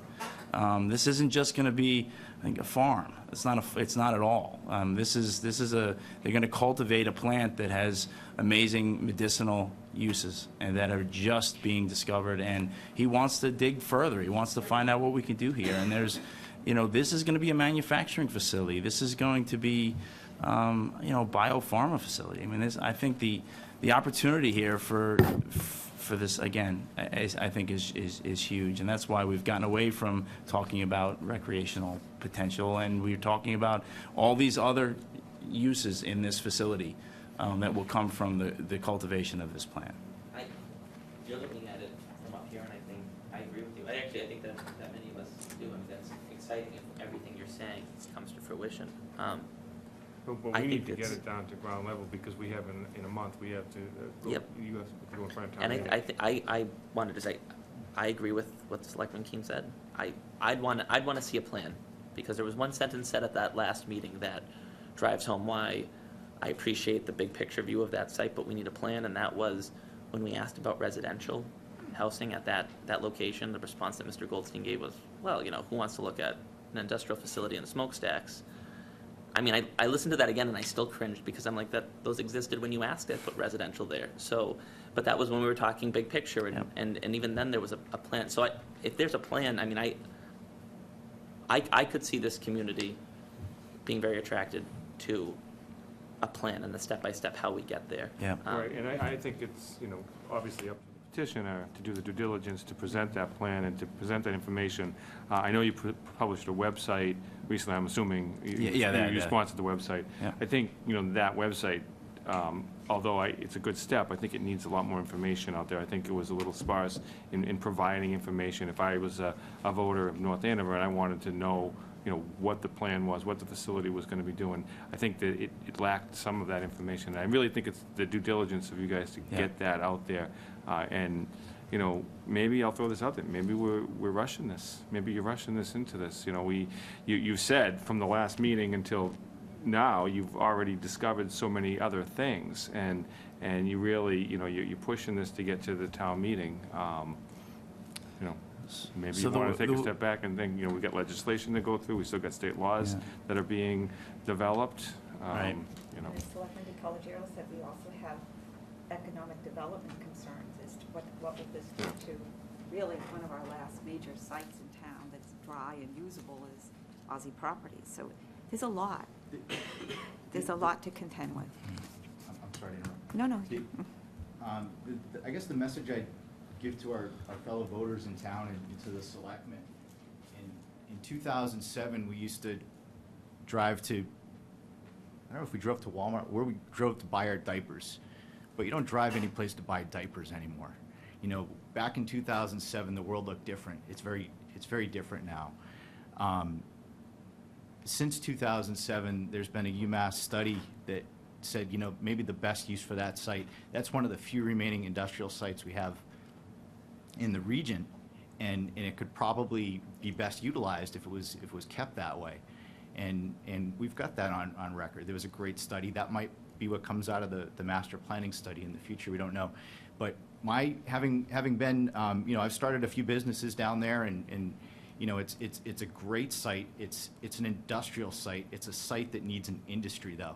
It's a site that needs to have a bunch of things come together. I'm sitting here right now because I believe this vision. I'll spare you all my my thoughts of where I think the world's going to be in 5 years. But in 5 years, I don't think we're talking about what's recreational, what's medical. I think in 5 years, what's going to happen inside this building is going to help somebody's make their lives better in some way. And I think some very important things are starting to play out. I think it's very rare. So as a business person, you look out 3 to 5 years and you say, well, what's coming? What's the industry that's going to make this work? And I have not, we just rode a great wave of clean energy, and we've grown some really great things here in town. Maybe we'll talk about that in the next meeting. But some things that are about to happen with this property, the stars are coming into alignment, not just with the property, not just with the market. You've got the right people that are engaged at this point. The Goldsteins are great people. Being a world-renowned doctor leading this charge, all the makings of a good business success story are coming together. And I would just say, don't think about this year or last year and how you define recreational and what your thoughts of marijuana are. You've got to think 5 years from now. What's the headline behind all of this? And for everyone that says, geez, do we want to be the capital of whatever for growing, the reverse is also true. When something very good comes from R&D and the tremendous intellectual property that's going to go into this, I think in 5 years we're looking back and saying, back then people were using marijuana and maybe trying to treat medical diseases with recreational marijuana, because I think it's going to be so sophisticated, and the amount of intellectual property that's going to come out of this is going to be huge. And that's why developing a world-class facility like is in the Goldstein's vision, I think that's what's so important. So that'd be my message to And I to think the that's town. resonating, but it's bringing it back down to that plan, because again, even if you put that 150,000 square feet in there, I mean, there's also the chance it could go the other way, and perhaps it withers, or, it just kind of stays at that 150,000 square feet. But once you put that in there, it dramatically reduces the options that you have with the other 950,000 square feet. Right, and you have to, I guess my answer to that, if I had to say what's going to be in the business plan to address that, is you have to look at the market. You have to look, where's the world going right now? What's going to prevent, if you have a 150,000 square foot facility, where's the market? I mean, if we believe that this was an industry and a market that was going to collapse in a couple of years, I don't think we'd be nearly as bullish about that. I just don't see With all that's due the way it's respect, going. though, Mr. Goldstein was here and made those comments about the housing. I mean, you're asking us to go by your word on this, basically, and that's why we're just saying bring a plan to town meeting. And I think I think that would go a long way. I don't But think we're disagreeing, Yeah. and that's, we're putting all the pieces together. I appreciate that. Mr. Chairman, it's been 14 minutes. Well, no, I know, I Been was just 30 about to call. I think this has been some great dialogue. I have 12. appreciate the comments. No, from the who's board. counting? I appreciate the comments from the board and from the petitioners. It's been great dialogue. I think, yeah, we went a little over, but there was 3 articles that we were discussing, so I think it was worth it. So I want to thank you. I'll give everybody a final shot at it if you want, or, I would say this, because we're talking about opportunity here, and all I would say is 6th round draft choice, okay? Most people that watch football here in New England know what I mean when I say 6th round draft choice. That's about seeing opportunity. And what you were just saying is exactly that. And the biggest challenge we have as a community is saying, how far are we going to step with an opportunity that's not fully defined? Because ultimately, the decision that's going to be made here is going to be based on a lot of it's on what we don't know. And those of us who've made business decisions like that know the significance of it. And the challenge that I put to the community and to all of us on the board is make the decision based upon how we think this opportunity can go and should go. And if we really think we've got that 6th round draft choice, then make sure that develops into the talent that we think it has. So there's a lot on you, but also us as a community, I think there's a lot of reflection back, because we can throw a lot of hurdles in front of this and say, reason not to, reason not to, reason not to, or we can figure out, is there really a path to make value out of this 6th round draft choice? I don't know, but I think that's where we're at. I don't know what 6th round draft choice means. I'll explain it to you later. We won't take that now. I'll explain it to you later. Number 12. Yeah. I wanted to say, I appreciate, because again, you're coming at this, and there are so many different angles you're have to address, right? I mean, you have the moral piece, you have the economic development piece, and so I appreciate, sometimes people get really flustered when they're before us, and I think you both, regardless of how this goes, I think that, the site has hired 2 adept individuals to help navigate it, and I really want to see, I think we all want to see it, no matter what, be successful, so, thank you. All right, thank you very much. Okay, next we have, so that completes the citizens' petitions. Next on the agenda, we have the Community Preservation Committee recommendations, and we have the Chair of the Community Preservation Commission here tonight, Mr. Simons. So, Mr. Simons, you weren't here earlier when I gave the 5-minute directive. Knowing you have a few more items on your list than that, I'm going to give you. I'm going to give. Just used your time. Yeah, no, I think you have a number of items on your list, so I think we'll give you 10 minutes, what you need to get through them. But I would ask. We have a lot on the list. I will try to move pretty quickly. I did send something, albeit late this afternoon. It was a 1 or 2 page, 3-page summary of all of our projects. I don't know if people have them or not, but I don't think you necessarily need to have them. What I'd like to do is, I don't know if you do have the 1 page. No, it was late in the day, John. No, I didn't get it. But we have seen You have a seen the summary. list. Yeah. Let me sort of provide some overall context, and then I'll jump into the specifics of the projects. This year was probably a sort of what I would say a normal year for applications for CPC. Last year, if you remember, we got quite a few applications to the point where we were possibly in a situation where we couldn't fund projects that had merit. This year was probably a more normal year. Every project we got was actually a good, well-conceived, well-thought-out project. Several of them we did not recommend approval on due to a variety of circumstances. A couple of them really weren't ripe.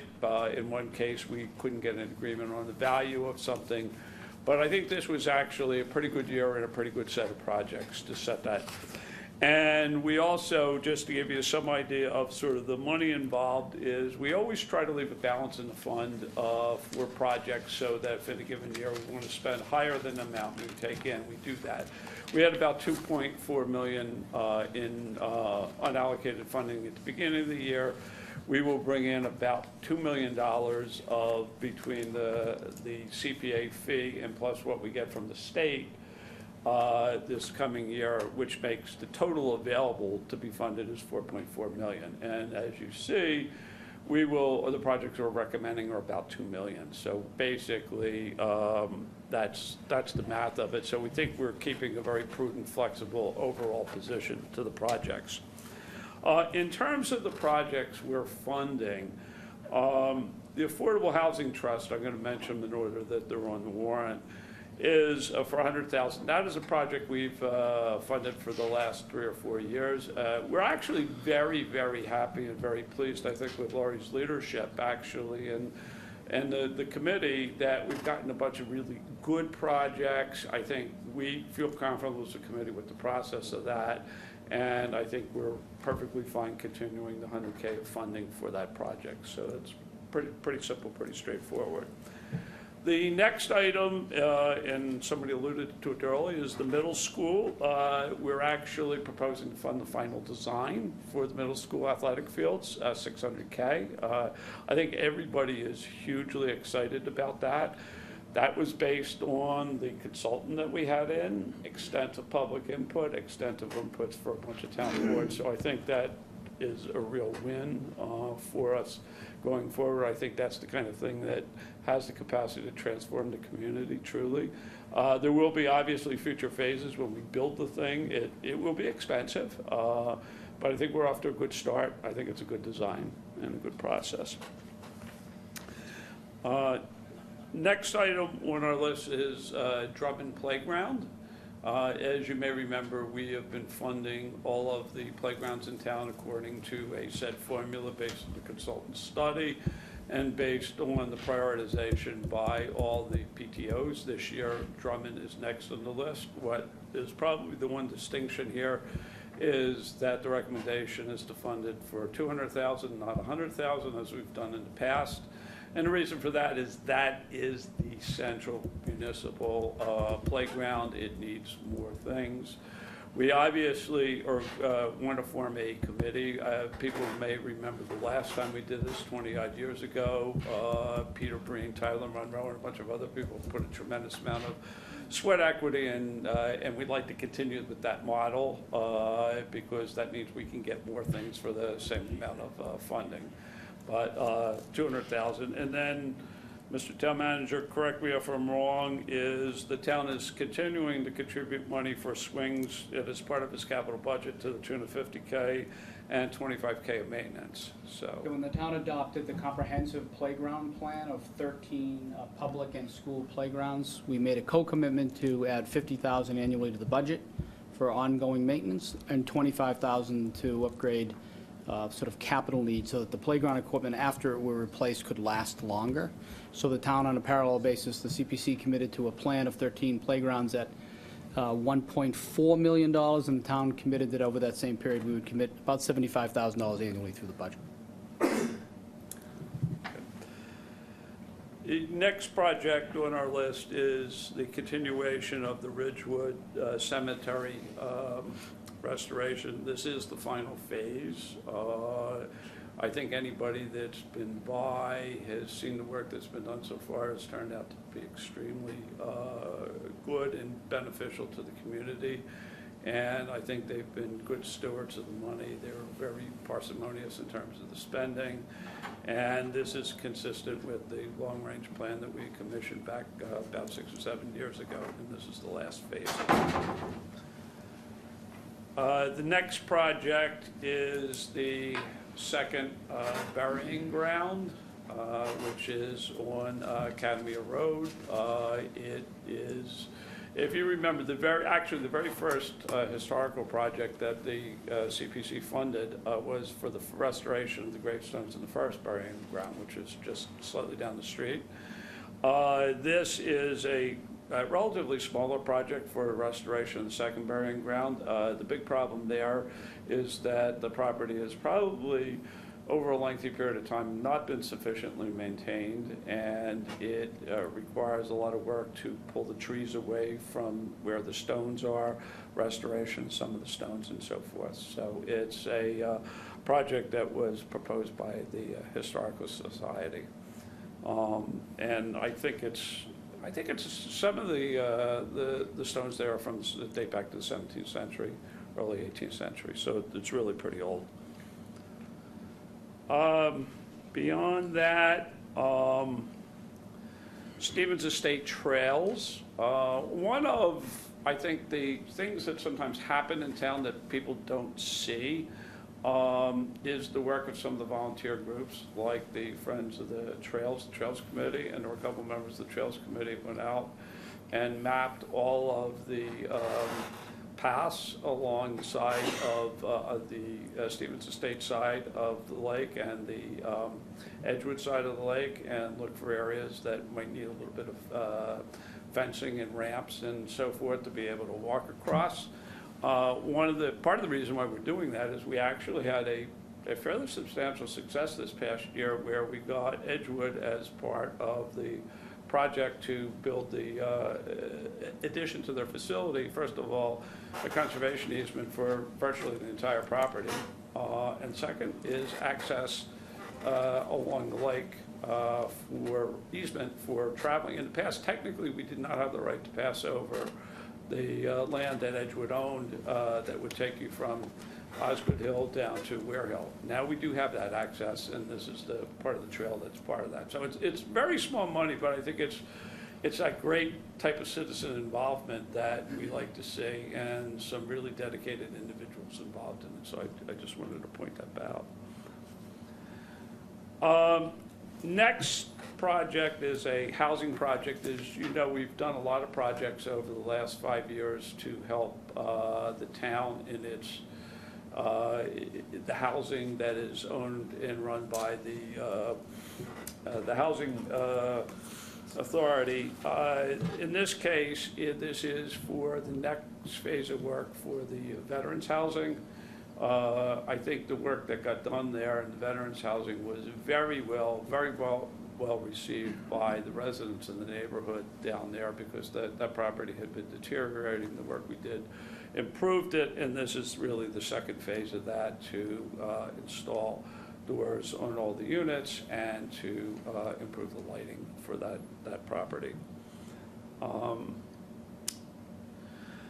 Then comes one of, I don't think you would call it a whimsical project, but it's just a totally awesome project. It's the restoration of historical fire equipment. So if you could think about it, we're going to have those old pumpers that are over 100 years old, and they'll be available for parades, 4th of July, and those sorts of things. It was, it actually is this equipment is actually extremely important historically. It's one of the few examples we think that still exists of these things. So having this is quite a distinction, and it will include a place to actually put it and display it when it's not being in use. So it will actually be visible by the public outside the fire station. So I think that is a really neat project that we're doing. And then the last substantive project is for Stevens Library. If you notice, probably in the front when you walk up the stairs, there's a lot of problem with the masonry, both on the outside and underneath. And this is a project to refurbish that so that some of the water damage to the masonry doesn't get worse and worse and have to be a wholesale replacement. You remember the project last year that we funded with the roof, which was a very lengthy discussion that we had with the library board about that before we agreed on that. That is actually going to start, I think, fairly soon. I think the bids have going out on that. It's taken, maybe a little bit longer, but I think the approach is the right approach by taking the right amount of time to get the right bids in there. But that is something that is actually going to start pretty soon. That project's under contract and should begin shortly. Yeah. So, And then lastly, we did bump up the administrative expenses for CPC a little bit this year because there's a lot of interest in more governance, and that does cost money. The approach that we had taken in the past was to try to spend less, but we're going to spend a little bit more so we can track the projects. I don't think we ever had any problems in the past, but we want more reporting and more governance going forward, and that's where that little bit of extra money is there. So that's basically it. Any questions on? First, let me say, 11 minutes, very good. Great job. To cover all those projects, you did a great job. And I'll open it up for the board, but I think this is a great list of projects. I think it's a real kudos to the CPC for going out and taking care of these items. I mean, a lot of them are maintenance items and restoration items and things that need attention around town, and I think, it really adds a lot to the town, and the CPC has done a tremendous job going out and getting, taking on these projects, so thank you. I agree, and the nice thing about this list, probably not really any different from previous years, but you've reached out to a wide variety of people that live in the community. Things for children, things for the elderly, Veterans housing. and that I do like that. Yeah, I mean, that's the great thing, I think, is that when you think about the library. Yeah, That's it's used by everybody. Everybody. The middle school feels it's an opportunity to be used by everybody. And it will be. So it's not just one set of Right. people in one part of the town, yeah. So I think it's a great list. Yeah. Did I misunderstand? So $2.4 million for the receipts this year? Yeah, it's roughly the amount that we get directly, roughly $2 million and between $400,000 and $500,000 state reimbursement that we would get. So it's $2.5 million altogether we would get. It was $2.4 million in the fund. And there was $2 million in the fund. And they're going to be adding $2 million this year, so they're So balancing out. so the balance is $4.4 million? Yeah. But after this year, it'll be $2.4 million after this month. Yeah, we're going to take in, roughly, as I said, what we spend is roughly about $2 million, and we'll take in, about that amount. I did send out separately, actually, it's $2 million $2 million between what the town takes in and the matching funds, so. It's about a $2.4 million balance. 2.4 million balance plus 2 million, so it gives you kind of 4.4 million potentially to spend, and we're spending 2 million, so we're going to have a balance at the end of the year of another 2.4 million. So do you have examples of projects that we presented to you that were rejected? Yeah, I probably this year wouldn't use the term rejected, but I will say we did, and a good example, this is a really good example of it, is the Joyce Bradshaw had a proposal to refurbish the safe, the old safe, which is, again, an important historical artifact. But when the town manager was in meeting with the committee, what we realized was the problem with that safe is it's a big, enormous, huge piece of equipment, and that unless we had a permanent place decided now of where it was going to go, it didn't make sense to start to do the work to refurbish it until we knew that. And since we don't have that, we said, let's wait to do that project later. We didn't have to do it this year. It wasn't like the thing was falling apart, so that is one that we deferred. And so I think that's a good example of it. Another one we deferred is actually Dave Rand asked for a small amount of money for some preservation of some of the historical monuments, but we were able to tell them we just funded a project that basically did the same thing that we're in the process of starting, so there's no need for that to be. So that would be the case. And then there was and I'd rather not get into this in this forum, a land project that we did not fund because the landowner did not accept the offer that was based on fair market value, and so we had no choice in the matter, really. So the CPC offered? Well, CPC didn't offer. It was the Essex County Greenbelt that made the proposal. Okay. So. I think Great. Any other questions? Okay, great, thank you. Simons, Yep. appreciate your time tonight. Okay, so that gets us through communications and announcements. Any other communications and announcements before we move on to consent items? Anything else coming up?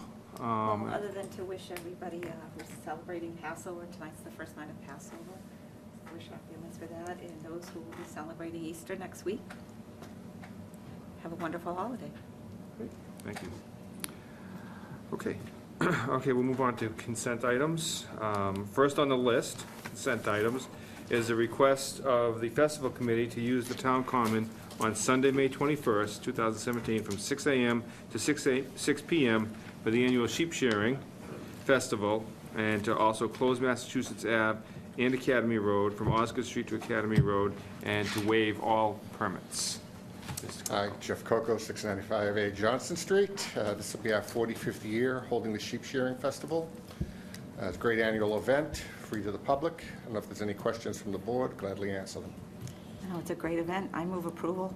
Thank you. We have a motion and a second. Any discussion from the board? Questions? You didn't want to go on for a bit? That's the shortest. I know, right? Hey, kiddo. We wore them out. Sure, stretch it out, Ray. No, you're good, you're good. I'm making All note, right. Jeff. This is great. This is great. All right, all those in favor? Aye. Opposed? And Unanimous. hopefully Thank it'll be you. a sunny day. Thank you. Take care. Okay. Next on the agenda, under consent items, we have a request from the North Parish of North Andover to use the Town Common on Sunday, April 30th, 2017, for an immigrant pride rally. I believe the times were noon to 2. Roughly, we may start at 12:30, but we'll be setting up before then. So let me introduce myself, and I'll see what other questions you might have. I'm Deb Olander. I'm a member at the North Parish Unitarian Church in North Andover, and I am a co-chair of the Multicultural Task Force. And I live in Andover, actually, but several of our members, including our board chair, are here as North Andover residents tonight as well. So this is not the 45th, but the first annual Immigrant Pride Rally. There is a big event going on in Lawrence on May 1st. And so the purpose of our event on April 30th is to allow folks an opportunity to show their support for the local immigrant community on Sunday, in case they are not able to attend on Monday, and also to make people aware of the event on Monday so that they can partake in that as well. So I just envision folks out there with signs, maybe a little walk around the common. Not sure what the crowd size will be, but probably 50 to 100. Well, We could do it on the church property, but it just gives us a little more visibility and space to do it on the common. Well, the good news is, I'd say everybody in this room is a product of an immigrant family. Unless you were born here as a Native We American. almost called it, we are all immigrants, but We there are all are few immigrants. populations that actually aren't, so It's hard not to support the celebration of immigrants. Yeah, thank you.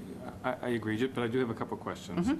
So the permit you requested is for the use of the common, Yes. the common area. But what you're asking, or you're saying, is it's going to be people, and from what I've seen in the application, is people would be standing around the common along the sidewalks? Or Yeah, around on the map I did, I marked off some spaces that I could envision people standing on the grass.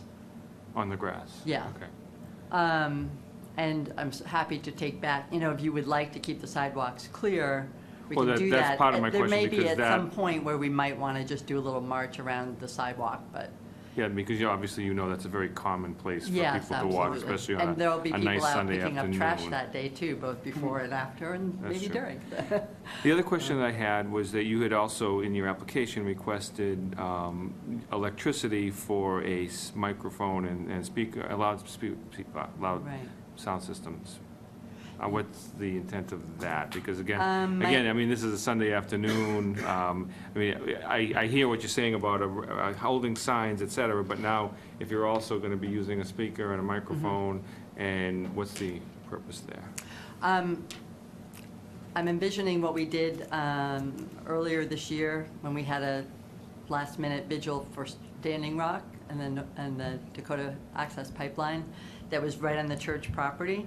And we just had, there were several interfaith clergy there that wanted to be able to either say a prayer, sing a song, or whatever. So we wanted to be able to have whoever is speaking to the crowd, which will be a portion of this, be able to be heard. So I have an AV guy lined up to help with that, and he thought he would need, is there like a stage of some sort? There The is a platform stage, yeah, platform with, that has electricity. He felt like that would work fine.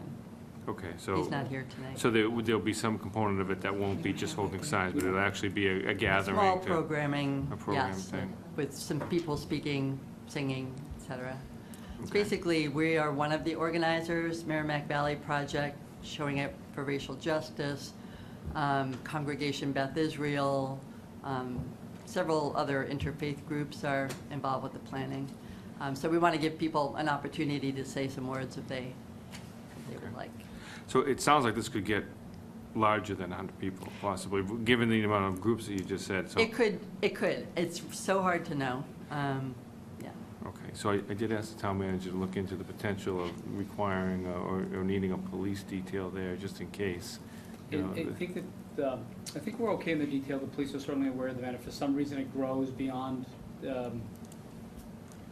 fairly significantly beyond this number, then that may be a request that's made. We should note that there is not a regular stage up there.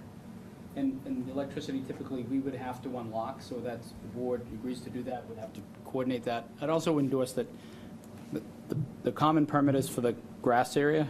I'm Okay. particularly sensitive to blocking sidewalks, especially on a Sunday. That is our primary, so. So if we do decide to go around, we can keep it on the grass. Yes, I think to keep the sidewalks clear is particularly Yeah. important. Okay, that's Yeah. helpful to know. I did start an Eventbrite event today, so I could encourage people to register. So I wanted to wait and put that out after I found out that we could use that space. But Eventbrite, you can publish the link, and people don't have to sign up, but if they started to use that link, we'd get a sense of how many people are planning to attend. Just one, so on that site, are you indicating that the parking is going to be at the parish? I'm sorry, say it again? You've indicated on the application that the parking is going to be near the church. Are you indicating that on the invite? Because those kinds of things are important, so that from a parking perspective. That's a good point. We don't end up with folks along the Andover Street side, as an example, or in certain areas where, for instance, when Mr. Coco was briefly here and looked for use of the common, he was talking about impacting streets, and that's typically part of the application. But I would have some concern, because I know that your parking is a little constrained anyway, typically, is if you feel, just any way you can communicate We have the a parking. description of where to park for the church, so I can lift that and It just use would be that. important. Yeah. Yeah. Okay. All right, any questions from the board? Does anybody care to make a motion? I motion that we accept the application from Ms. Olander. We have a motion and a second. Can I- Any can I further just- discussion? My discussion would just be that the recommendation includes congregation on the sidewalks, and I just Okay. think that should be excluded. If So- you end up watching around, that's not what I'm talking about. Yeah. I just don't want Peter. So would you care to make the amendment? And this is an application for use of the North Andover Town Common, so it's somewhat implied that it will be on the common, but I think including any amendment. I'd like to amend my initial motion and move that the Board of Selectmen approve the request of the North Parish of North Andover to use the town common grass area on Sunday, April 30th, 2017 for an immigrant pride rally, with the understanding that they will not block the sidewalks and put all effort into parking in responsible locations. Sounds Okay, good. so that's amended, and we have a second. Okay, any further discussion? All those in favor? Aye. Okay, so Thank you. thank you very much. See you there. Okay. Next on the communications and announcements, on the consent items, I jumped back there. Columbia Gas of Massachusetts requests permission to excavate on Patriot Street from Waverly Road to Belmont Street and 20 feet on Francis, Sargent, and Gilbert Streets for the purpose of replacing its gas mains. Hi, So- I'm Dave Luciano, construction specialist for Columbia Gas. Here to answer any questions about the main replacement on Patriot Street. Okay, do we have any questions? Will you What be it- sending a notice to the people that live on these Yes, streets? they should already be going out at this time. Okay, and And what's, letting them know that we're gonna excavate, even though we haven't approved the excavation? Well, No, kidding. no, we have an upcoming project. Is there a danger posed to the public by the work you'll be doing? I'm sorry, say that Is again? there a danger posed by this work? No, there's no danger to the public. A little inconvenience, we do have to open up the road. Traffic is open to emergency vehicles and residents at all times, at least one lane of traffic. Residents will be able to get in and out of their driveways. We'll give them notice when we're going by their driveway for that. So just for the board, because these come up fairly often, and we certainly have, just for the benefit of the board. Sure. How long will it take to install 970 feet of, excavate and install 970 feet of pipe? This project is estimated to go approximately 8 weeks. and when's it gonna start? If we get approval, within 2 weeks, about So, 2 weeks. right away, Yeah. okay. I So mean, it'll be done we're before the starting to ramp summer. up with crews coming in and getting jobs. And this is all part of the paving program that you have going on, so it's kind of an aggressive When did attempt. when will it be done? It's about an 8-week project. Come in. It's just, are we using the ball fields at that time? It's not going on far. Sorry, say that again? No, I was It says just that there's a doing- playground nearby. Oh, okay.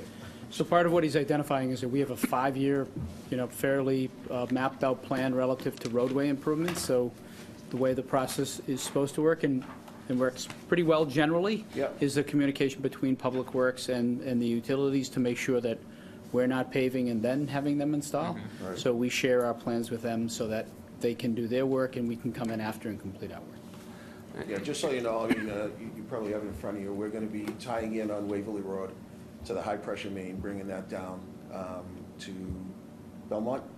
Belmont. And putting a T on Belmont for future projects. Expansion, yeah. And these pipes that you're replacing are fairly old, right? So this is, Yeah, this is we're a safety replacing issue the bare as well. steel that's currently in the ground with plastic. Yeah, We're going to high pressure. So it's a better delivery system for winter demands. okay.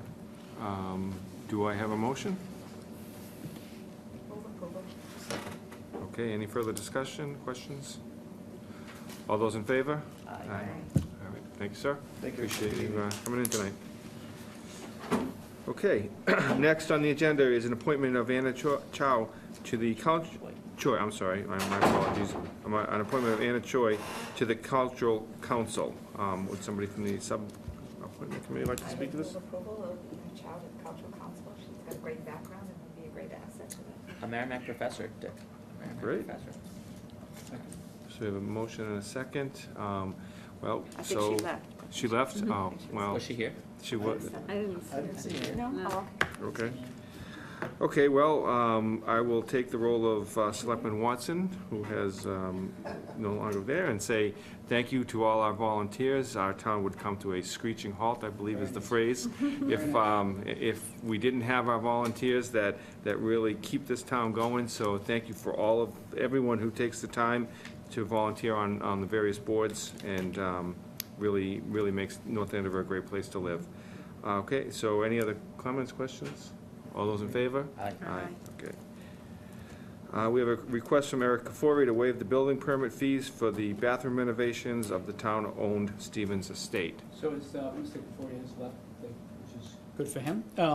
So as the fee-setting authority within municipal government, it's only the Board of Selectmen that can waive fees. Since you set the fees, you're the only ones that can waive fees. And with all public projects, we request that you waive the fees, because if you don't, then it adds to the project cost, which in essence ultimately goes back to the taxpayer anyway. So we respectfully request you waive the fees associated with the bathroom upgrade at the Stevens Estate. Mr. Chair, I move approval of the waiving of fees for this project. Second. We have a motion and a second. Discussion or questions? All those in favor? Aye. Okay, we're good. Okay, next, on the consent, a vote to approve the transfer from Special Education Stabilization Fund. Mr. Mealy, were you going to speak to this? So, Mr. Chairman, if I can briefly, just prior to Mr. Mealy, who's been also very patient. The financial reserve policy is adopted by the Finance Committee, School Committee, and Board of Selectmen, last updated in 2016 in the spring. Include a special education stabilization fund. I think at the time we adopted it, one of only 2 or 3 communities in the Commonwealth that do that. On an annual basis, any dollars that we're recommending come out of that fund must first be recommended and approved. First would be recommended by the school administration, approved by the school committee. That vote actually took place on Thursday, and that must be subsequently approved by both the Board of Selectmen and the Finance Committee before it can get to town meeting. That article is in your warrant, but we couldn't keep it in the warrant unless this board and subsequently the Finance Committee approved the recommendation for that transfer. And just to back that up, I can tell you that I get more calls from fellow finance directors in schools to ask how to set up a stabilization fund because their community is looking to do it as well. A couple years ago, town meeting decided to do so, set it up that you could not get more than $250,000 in a year or $400,000 in 2 years. Last year, we needed to transfer $150,000. And this year we need to transfer $200,000. We had budgeted a contingency of $213,000, and unanticipated expenses have come in and eaten that up, and we're $198,000 more than we had anticipated on top of the contingency, and that's why we're asking for the transfer this year. The good news about this year's passage was always a budget buster, and everyone would be scrambling to fund our responsibility. Yeah. Yeah, and actually, it's been great. The best part of it's been the impact it would have on the regular education part of our budget is where it would have to come from, and having this in place helps us maintain the other aspects of the school department. No, it's really proved its worth. Mm-hmm. I would move approval. I second. Okay, we have a motion and a second. Further discussion. I just was hoping for greater explanation, so we don't normally get to discuss the details of our school budget. Now, the average person watching a selectmen's meeting might say, well, geez, they went $200,000 over budget. Mm-hmm. But what that represents is not, rampant hiring necessarily. It could be the difference of just a few students moved into the district or changes. It can be one student. If a student moves into the district and becomes our responsibility, it could be a placement of $200,000. In this year, half of that amount is the reduction the state had in the circuit breaker reimbursement. So it's that plus unanticipated out-of-district placements, and you're there. Yeah. So really, that could just be one student, right? Exactly. Plus, you're tracking it month to month, and there's a report, so there's an ongoing accounting of this, so it's not, you get to the finish line, all of a sudden, we're short. I think that's really important, too, that folks understand that this is not, all of a sudden you wake up and find you're in a deficit. This is monitored from the beginning, and actually you've been able to chew back, and then sometimes, as you say. Right, we meet on a every other week basis. We have the list of all of our students, where they're placed, what the amount might be, and then if there's any change in status, whether it's a student moving in or a student moving out, or and then planning for the following year, it's who's graduating, who's aging out, and who we also keep a list, and that's where the contingency really comes in, of those students that we anticipate may have, they're in district now, but it might not be working, so they're going to have to go out. Just one note, the reason it appears as a special town meeting article is within municipal government governance. Any appropriation that happens at an annual town meeting is for the following fiscal year. And what is a little creative about ours, that's why towns probably call and say, how do you do this? Is by calling a special town meeting inside of a regular town meeting, the funds become immediately available. So they can use those in the current fiscal year, and therefore avoiding the need to make service disruptions in terms of educational spending in the middle of the year. So the reason it appears as a special is we recess the regular town meeting about 15 minutes in, we open the special town meeting. If the dollars are approved by town meeting, then those dollars become immediately available in that fiscal year so that the schools can use them. And that's why we do it that way, and what's a little different about our approach to make sure we're able to address some of those issues that come up. But if you didn't do this, they would be scrambling for funds at the end of the year when there is not a lot of money to work with. Correct. I mean, we've been there in the past, and it's really, it's a great program, and to the credit of the town manager, And I have to say that we all bought into it immediately. It made so much sense. I'm glad it's working. Okay, so we have a motion and a second to transfer the $200,000.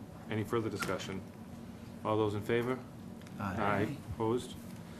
Okay, thank you, Mr. Mealy, for Thank you. sticking with us tonight. Yeah. Good night. Was it entertaining? Okay, so next on the agenda is we will open the town warrant. This is procedural to open the warrant, accept the articles that are now listed in the warrant as written, and then we will close the warrant. So I will hear a motion to open the town warrant. Mr. Chairman, I move that we open the 2017 town meeting warrant. I'll second that. We have a motion and a second. All those in favor? Aye. Okay, now, we will accept the warrant. Mr. Manager, is there anything specifically we should be aware of? Before we- There's been a couple of modifications since your last meeting, really largely around, so what we do as a process is after you give us about a 90% product, we further distribute that to folks within the building who may have a specific area of expertise. Obviously, town council's been involved. We also submit that to the moderator to make sure that he gets to provide some level of feedback on typically the FinCom chair. So we've got all that feedback back. And so the warrant as presented would something we endorse and recommend. As you come up on your individual recommendations under the next item, I can certainly comment one article at a time, or I can do that now. There's a couple of unusual items here, most are not. So I can comment while it's open, or I can do so at the time you want to talk about the articles under recommendation. I think we can do it under recommendations. Yeah. Because we're going to be going through them anyway, so you can, Sure. you know, at that point, if you have your comments. And your comments would be, to what extent, to the changes that were made in the articles, or the additions? Yeah, there really have been so few. There's been one additional article which is required by the Department of Revenue, and it'd be difficult for you to exclude that without impeding certain things we do. So this is the document that we're recommending you proceed with, and I can speak specifically to that at the time that those articles come up. It's around Article 18. Okay. Okay, so do I have a motion to accept the warrant as written at this point? I'll move that the Board of Selectmen accept the 2017 annual town meeting warrant as presented. Okay. We have a motion and a second. Any questions or discussion? All those in favor? Aye. Okay, now we need a motion to close the warrant. Mr. Chairman, I motion that we close the 2018 warrant as written, excuse me. 20, It is Hold on, let's- FY18. 2017/FY 2018. annual town meeting warrant. yeah, It's the annual town meeting warrant for the year that we're in. Okay. It's the budget for 18. All right, I'm sorry. You know what I 2017. meant. Yeah. Okay, we got a motion to close the 2017 town warrant. Do we have a second? Second. All those in favor? Aye. Okay, we're closed. So at this point, Mr. Chairman, we're going to be waiting for your comments, which are coming next in terms of recommendations, and the Finance Committee report and their votes on any article that are financial. And then the warrant is done, will be sent off to the printer. Okay. Any additional comments that come in, for instance, from the planning board from their August 18th, really off, April 18th meeting will likely not make it into the printed version and will be reported at town meeting. At town meeting, okay. So procedurally, what we normally would do is, some of the articles are basically administrative in nature or somewhat mundane in nature, and we take those in groups. And we certainly can take them one at a time if people want to walk through them one at a time, but you know, we also have the option that we can take them in groups. The citizens petitions, I would suggest, obviously, we take those one at a time. There are some others that, as I said, are administrative and kind of clean up things that certainly wouldn't be adverse to taking those in groups. But I will leave that, I can't make the motions, so I'll leave that up to the members of the board to make those motions however they choose. So again, and I apologize if I'm saying the obvious, the motions are favorable action, unfavorable action, or to make a report at town meeting. Right.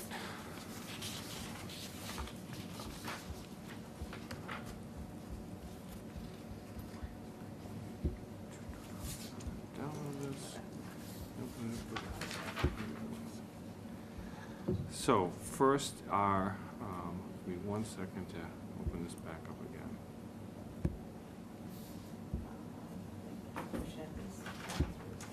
Five. Oh, three, yeah, that's fine. So, yeah, how do we want to take these? So if we look at the first set of articles, 1 through 5, is general articles. Article 1 is for reports from special committees. Article 2 are to reports for receipts and expenditures. So those two are both reporting items. Generally, they're in every one of our warrants every year. And then we have authorization for the town manager or superintendent of schools regarding contracts in excess of 3 years. That is giving those authority to negotiate those contracts. And then the authorization to accept grants or easements, and authorization to grant easements. Mr. Chair, I move favorable action on Articles 1 through 5. Second. Okay, we have a motion and a second for favorable action on Articles 1 through 5. Any comment, any further discussion on any of those articles? Hearing none, all in favor? Aye. Aye.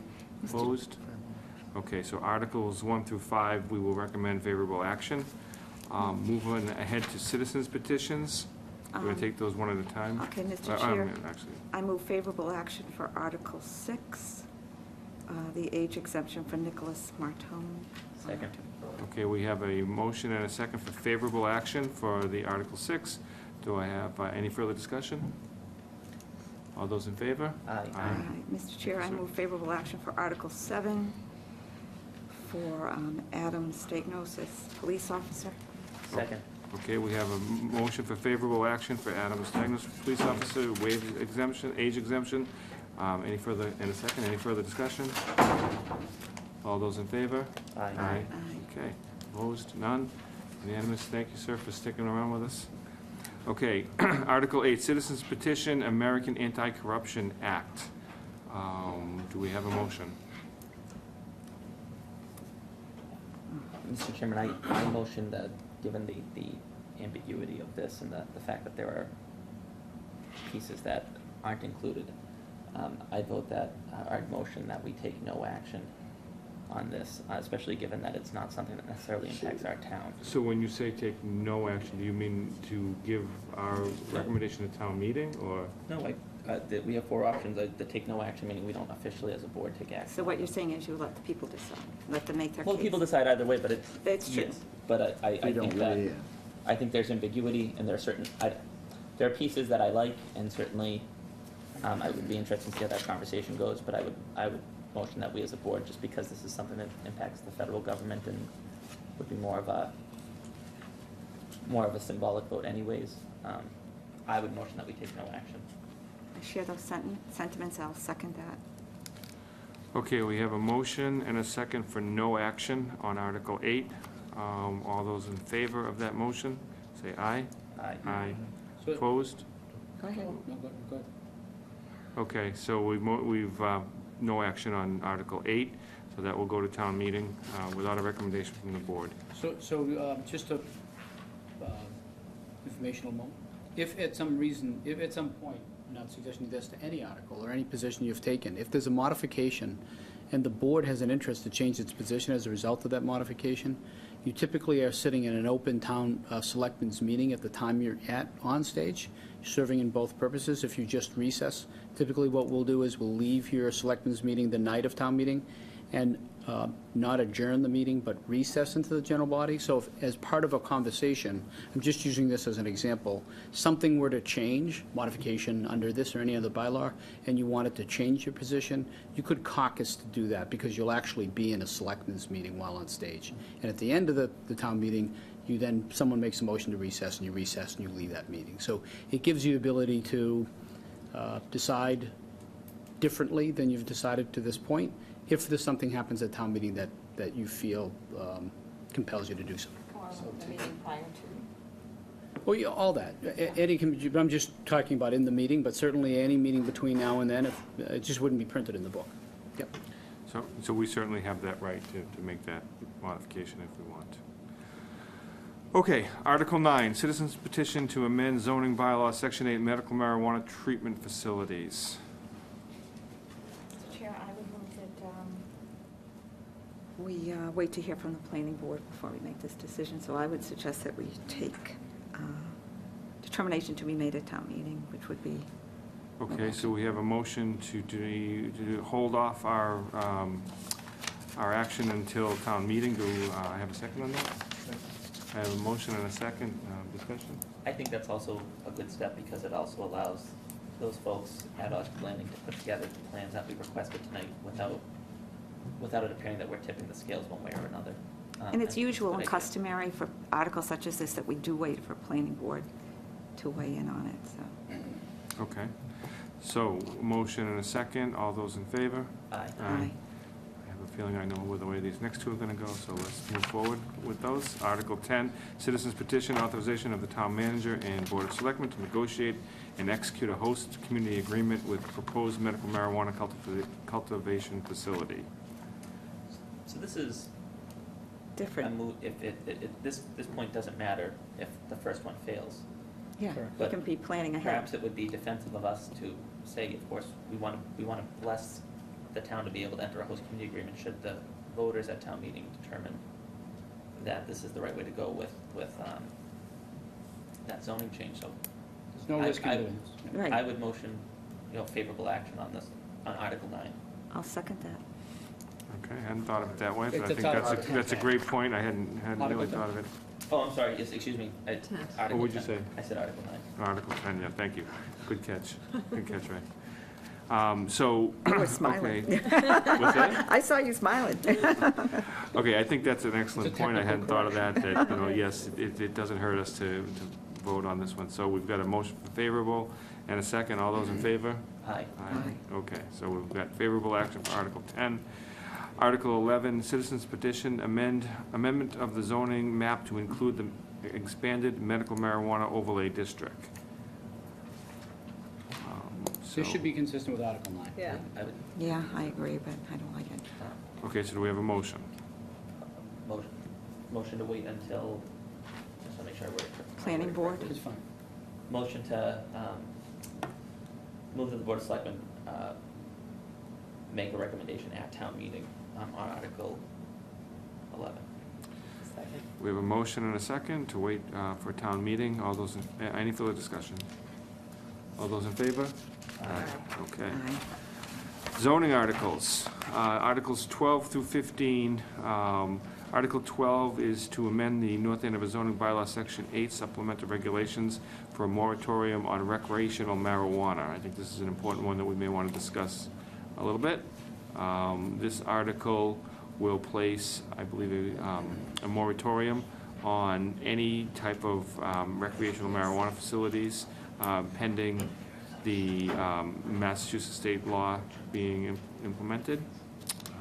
For the sake of discussion, I would move favorable action on this zoning bylaw to put a temporary moratorium on recreational marijuana establishments and retailers. Okay, so we have a motion for favorable action. Do we have a second? I'll second for the point of discussion. All right, we have a motion and a second, so discussion. I think, for me, the moratorium is, to use Andrew's term, kind of a no-brainer. I think we are in the process, the Mass state legislation is still being worked out, and I think this protects us and keeps the town, or keeps any facilities from attempting to come in here and pull a license before all those regulations have been worked out. And as town council has said, even the state is really not ready. So if they're not ready, I think we need the moratorium as well. Just in fairness, although I'm supporting the favorable action on this article, this has not yet, it's come up before the planning board, but it's actually hasn't been decided by the planning board. I would just say that, given this is recommendation of council and myself that we proceed in this direction, even if there was some difference, my guess is it would be technical on behalf of the planning board.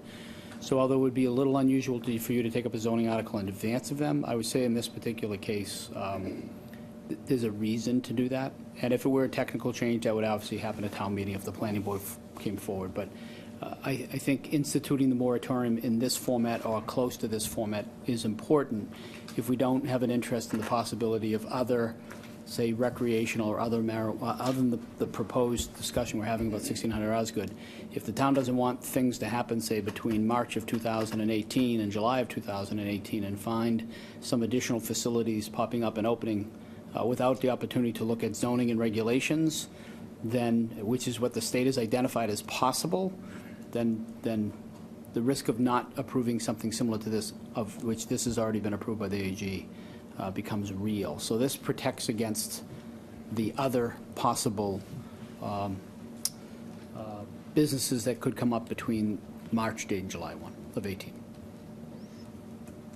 Okay. So we have a motion, a second. Further discussion? All right, all those in favor? Aye. Aye. Opposed? Okay. Article 13 and 14 are really to correct defects in the zoning map for previous town meeting decisions to expand certain zone, one on Baldwin Street and then the Corridor Development District 3. So I will hear motions on those. I guess in keeping with what we've done in the past, I would motion that we make a recommendation at town meeting after we hear from the planning board. Excuse me, just for Okay. clarification, the next three articles were all proposed by the planning board and have already been okay. heard and Okay. supported Thank by you. the planning All board. They're right, all thank to you. correct Okay, then I administrative will or withdraw, defects. I will withdraw that motion, and I would recommend favorable action. So favorable action on articles, The ones that you had just listed, what, 13, 13, 14, and 14, 16. okay, because I had originally said 13 and 14, but we'll add 15 into that as well. Right. Okay, so we have a you. motion for favorable action on articles 13, 14, and 15. Do I have a second? Second. Okay, any discussion? All those in favor? Aye. Okay. Okay, so the next brings us to the financial articles. Article 16 sets the salary and compensations for elected officials. Do I have a motion? Or do we want to bundle any of these together? Certainly, it's to the I board. support all of the financial articles. So what numbers So you are can choose those? to take them as you like. I can explain the revolving fund 1, which is different than has historically been the case, but 16 is the salaries of public officials, 17 is the new revolving fund bylaw, 18 is revolving fund authorization, standard article 18, pretty common. 19 is the approval of prior year payments. I can talk about those if you'd like. 20 Revolving fund is mainly housekeeping in many ways, or just addressing the new changes, is that what you're? So revolving fund under the statute are funds in which the revenue that goes into those funds can be used by the authorized agency in the same year. So in most municipal government operations, revenue comes in on one side and the appropriation or the expenditure comes out the other side. Appropriations must be separately approved. So we don't approve revenue, we approve expenditures. Revolving funds under Mass General Law 4453 F and 1/2 say that any money that comes into the fund actually can be spent out of that fund Right. without further appropriation. They're used for things like recreation's a common one. You bring in a user fee for recreation, use it for recreation purposes. In this case, what the state has said is, in addition to the standard annual bylaw, which looks a little bit like Article 18, we must now include a town bylaw which authorizes revolving funds. This bylaw comes as a template from the Commonwealth and the Department of Revenue, as the example they're telling us we need to adopt. So the Commonwealth has inadvertently added a step to our process, because when they changed the rule, instead of giving us a choice between bylaw or town meeting, they basically said that the law didn't quite do that. And so now we're required to take 2 steps to accomplish what we've historically done with 1. So that's the need for the addition of the bylaw, which is Article 17. Oh, very well explained, thank you. Okay.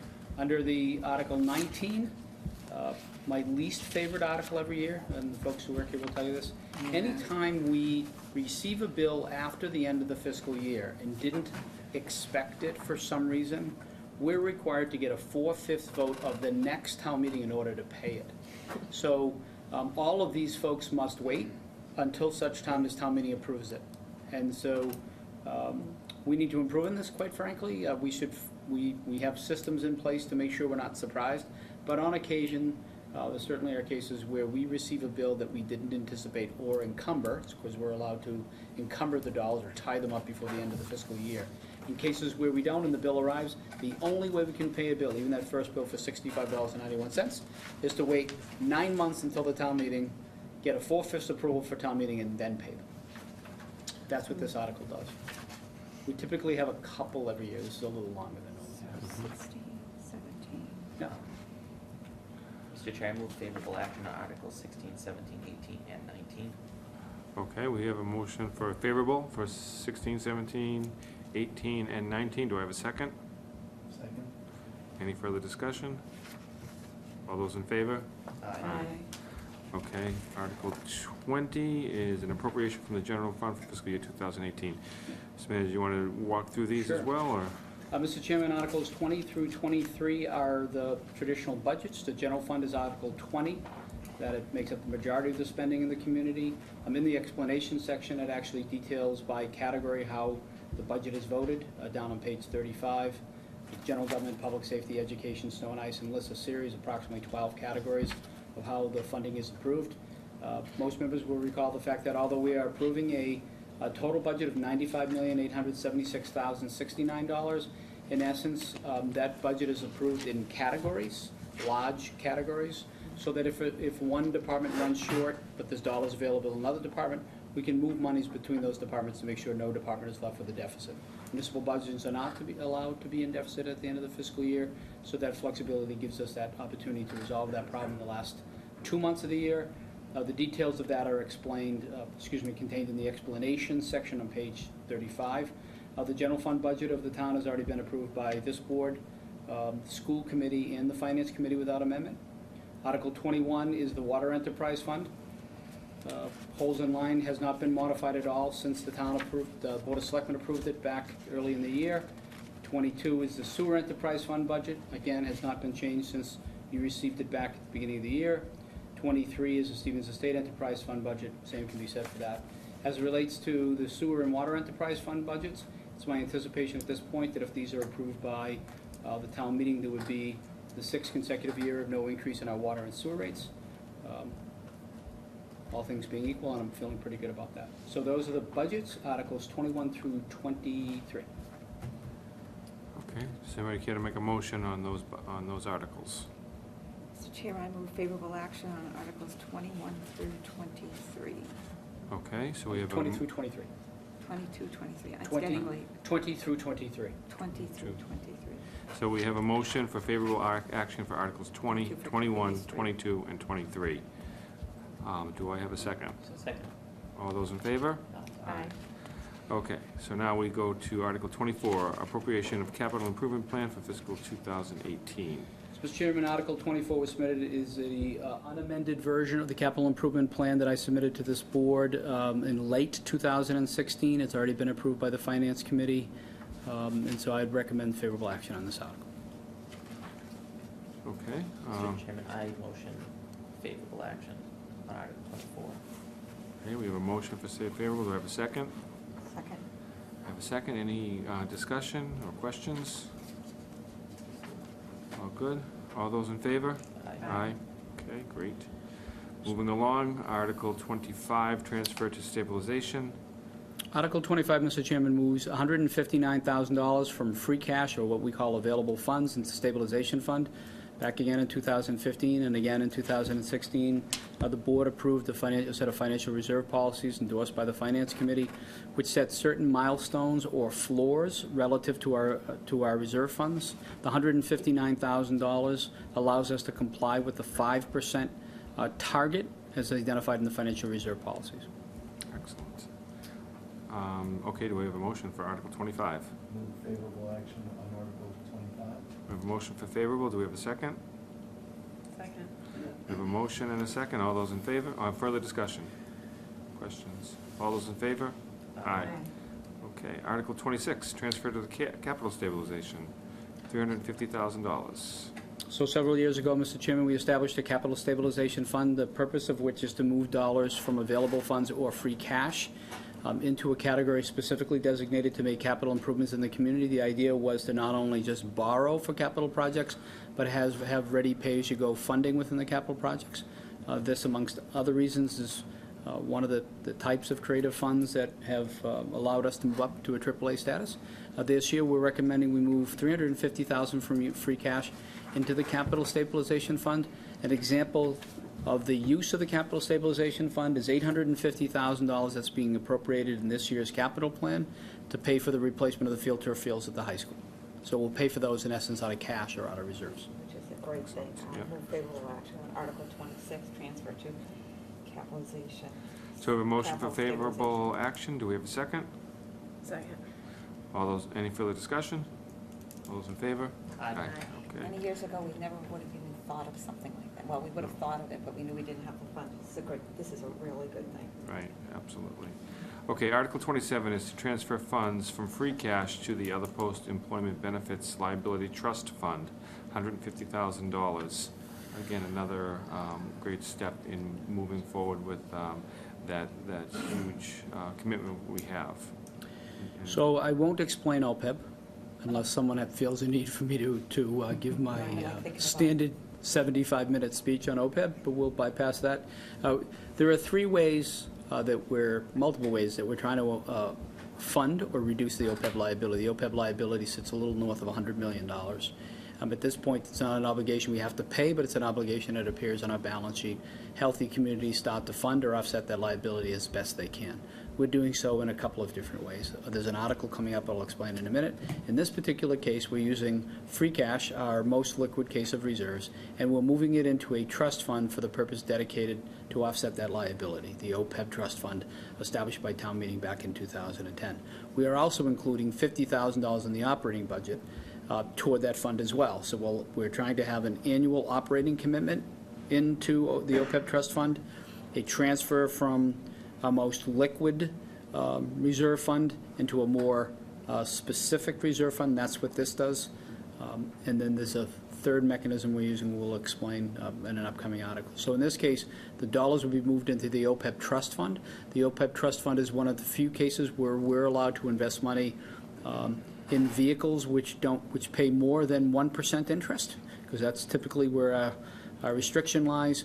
These dollars go into the PRIT, the state's entity for investing retirement dollars, so we're allowed to move the money into the PRIT.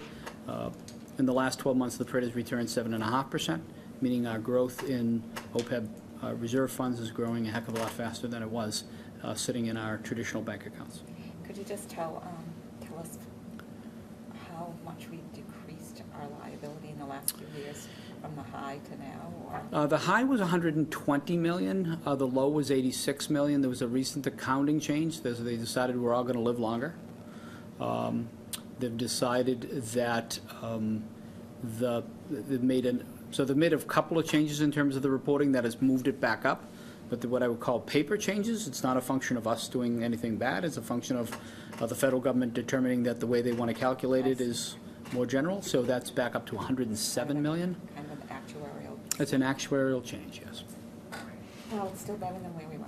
Yes. Paper or no paper, I would move favorable action. All right, we have a motion for favorable. We have a second. Second. Any further discussion? All those in favor? Aye. Okay, move favorable action for Article 27. Move to Article 28, transfer of funds from other post-employment benefits stabilization fund to other post-employment benefits liability trust fund of a sum of $500,000. I will move favorable action for the sake of discussion and allow you to make the explanation. All right, we have a motion, and do we have a second? We have a second. Mr. Manager, you want to give a few words on Sure, this I'm one? going to read the explanation, and if it doesn't resonate, then I'll know to modify the explanation, since this is a little tricky. So, other post-employment benefits liability trust fund was established by the vote of town meeting in 2010 to reserve funds to offset the liability resulting from providing health insurance benefits to employees after they retire. Initially, the Finance Committee and the town manager were unable to reach consensus on the best way to fund this trust fund. And I'll interject by saying that was the year I was suggesting $25 as a way of entreeing into it, and the Finance Committee legitimately was saying, so what is $25,000 going to do against the $120 million liability? So it was not it was a philosophical disagreement more than anything else, and I think we both appreciated the opinion of the other. So at the time, as a way to recognize the need to set aside stabilization dollars, we moved $1 million into a stabilization fund which is different than the OPEB trust fund. So the rating agencies do not count dollars in an OPEB stabilization fund as against your liability. They recognize you moved it into savings, but they don't count that when they reflect on your OPEB and decide whether or not you're working to reduce the OPEB liability. So we created a vehicle which satisfied the conversation and set aside some dollars, which was great. We used that from the health insurance trust fund is where the dollars came from. But at the time, because that's the method we could use at the time. In order to truly get credit from the bond rating agencies for really moving the money into direct dollars for OPEB liability, we need to move those dollars into a trust fund. So I'm recommending we move half of the money we originally put into the stabilization fund into the trust fund, give folks an opportunity to see if that is a path they're happy with. Then I would likely recommend next year the second half of those dollars be moved into the trust fund. Interesting enough, that $1 million has grown to about $1,019,000 over several years. So you see the difference in return on investment by having it in a stabilization fund. So we're moving money to the fund in which it will be only dedicated for the OPEB liability. That's what some folks would see as restrictive. Yeah. But it gives us the benefit of getting credit as it relates to our financial well-being by being in that restrictive account. So because it's restricted, what would it take to move it out if we ever needed to? I would have to pay, I'm sure there would be creative ways if that was the case, but it would likely have to go against something associated with health insurance, would be my guess. But it's a difficult question to answer because technically it would be in there dedicated to address the OPEB. But if OPEB is health insurance, there's at least some belief you'd go prepay health insurance as a way of managing it. But that's an unknown. Like the lockbox. Yeah, but that's an unknown in fairness. Okay. So what is the will of the board on this one? Mr. Chairman, I vote motion for favorable action on Article 28. We have a motion for favorable. Do we have a second? I'll second that. Any further discussion? Oh, you did. No, they'd already voted. That's You it. did. Oh, you're right. I'm Discussion. sorry. Thank you, Larry. Right. I'm Yeah. sorry. You're right. We What's a did. couple extra votes? Okay, so we already had discussion. All those in favor? Aye. Aye. Oh, no. Laurie was right on top of things. I was asleep at the switch on that one. Okay. Article 29, report of the Community Preservation Committee, appropriation for Community Preservation Fund. So we heard earlier from Mr. Simons on the projects that would be supported by Community Preservation Committee this year. What is the intent of the board on this one? Can I ask, I wish Mr. Simons had stayed. So we're spending less than half of the money that is in this account in this fiscal year. How does that compare to other communities? I don't think that's uncommon. In fact, I would probably guess it's a little low in the sense that, again, you want to make sure that if there is a substantial purchase, you had a flexibility. So I'm not that surprised. There was a fair amount of turnbacks this year as well, so the board was aggressive about communicating with previous applicants to find out what the status was of projects to make sure, because believe it or not every project that gets funded is completed. We have a couple out there, fairly substantial ones. The Veterans Housing on the Freedom House there is an example that they've not requested the dollars back. It's nearly $450,000. So I think it's important to have a level of flexibility. So if you ended up faced with a substantial project, you'd have a way to manage through it. So I don't find that number is unusual. How does that work out? You mean if we're faced with a substantial project? which Someone probably submits a the project, fiscal yeah. year, how does that work out when we're required by state law to have a certain percentage? Like we have to have 10% Sure. go, a minimum of 10% for historic preservation, a minimum of 10% for open space, a minimum of 10% for affordable housing. So how would that work out? Let's say there was a substantial purchase in the middle of the year. How could we pursue that without throwing those numbers off? I think well, first of all, it's the dollars you've appropriated within those categories. So you have a 10% commitment in each of the three categories, which leaves you a fairly generous latitude about the 10% standards.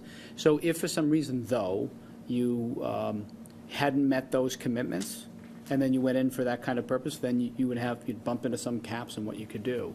But 10% of the total amount appropriated, quite frankly, 10% of, it's $200,000 on the first, so each category has a minimum of that $200,000 expenditure, that's 6. You have 1.4 in every year's appropriation, which gives you some flexibility to do that. The reason that it's important is, I'm just making this up, but if there was a land purchase that was very important to the land around the lake, water quality, so forth and so on, and you could preserve it for open space and not development, hence fertilizers getting poured into our lake. It's good to have that money. I'm just making that up as an How in the middle example. of the fiscal year, though, does that, I guess I just want to understand, how does At that special not get town triggered? meeting? Because, for instance, right now, we have $291,000 for affordable housing. Right. I mean, if we found a substantial project in the middle of the year, that would bounce that amount to below the 10% threshold conceivably, right? Why would that do that? Because if you end up saying, we have two, No, it's not, it's not an aggregate that way. Every year's allotment must be contributed into those categories. So you're not, are you indicating? so I meant like, because then next year, we're going to get another 2 million. 2 million back. Yes. And so if we're sitting on this other $2 million, I mean, it's a percentages of the total, like, so right now, we're spending, It's not on the total bank balance. no, but it's on the total expenditure, so like, for instance, this year, if we're only It's not- spending, just to interrupt, it's not on the total, meaning how much is around expenditures. It's on how much each year is appropriated. so this year, assuming, for instance, that we only had the family housing on Francis and Baldwin Street, Correct. which is 191,000, if that was the only affordable housing, If it was, if we didn't have the Affordable Housing Trust appropriation, which is another contribution in the same area, or something else. so that, yes, so that alone represents 10% of Sure. the appropriations. Then we have another $100,000 that we are giving to affordable housing, which means together, it's about 15% of that budget. Right. If we chose in the middle of the fiscal year to pursue a $500,000, and that may not be the correct math, $750,000 expense, that would drop that percentage that we've committed to affordable housing for this fiscal year below the 10% threshold, correct? No. No, it's based on the $2 million. The $2 million received. So if you had 10% of $2 million is 200,000. If you end up within the other capacity, so So you're then not doing anything that. that rolls over from prior years Yes. doesn't count towards that? Okay. I mean, yes, I understand what you're trying to do. So by diluting, taking 2 million and making it 4 million, you're dropping the percentage? Is that what you're indicating? Is that how you? Yes, Okay. yes, because then the size of the pie changes, and so then each slice of the pie represents a different percentage. No, we're fine. that particular year, right? Well, so I've always interpreted it as the expenditures for the fiscal year, because then Okay. that's how I had always Right. interpreted it, so. I think we're okay. So John tracks that along with Lynn Savage on an annual basis to make sure that we're in compliance.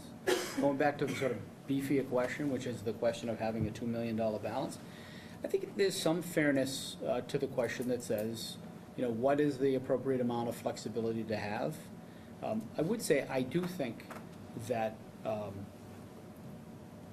I do think we could advertise the CPA although Selectmen Smitty commented on the fact that there was a fair amount of, we covered a number of different things.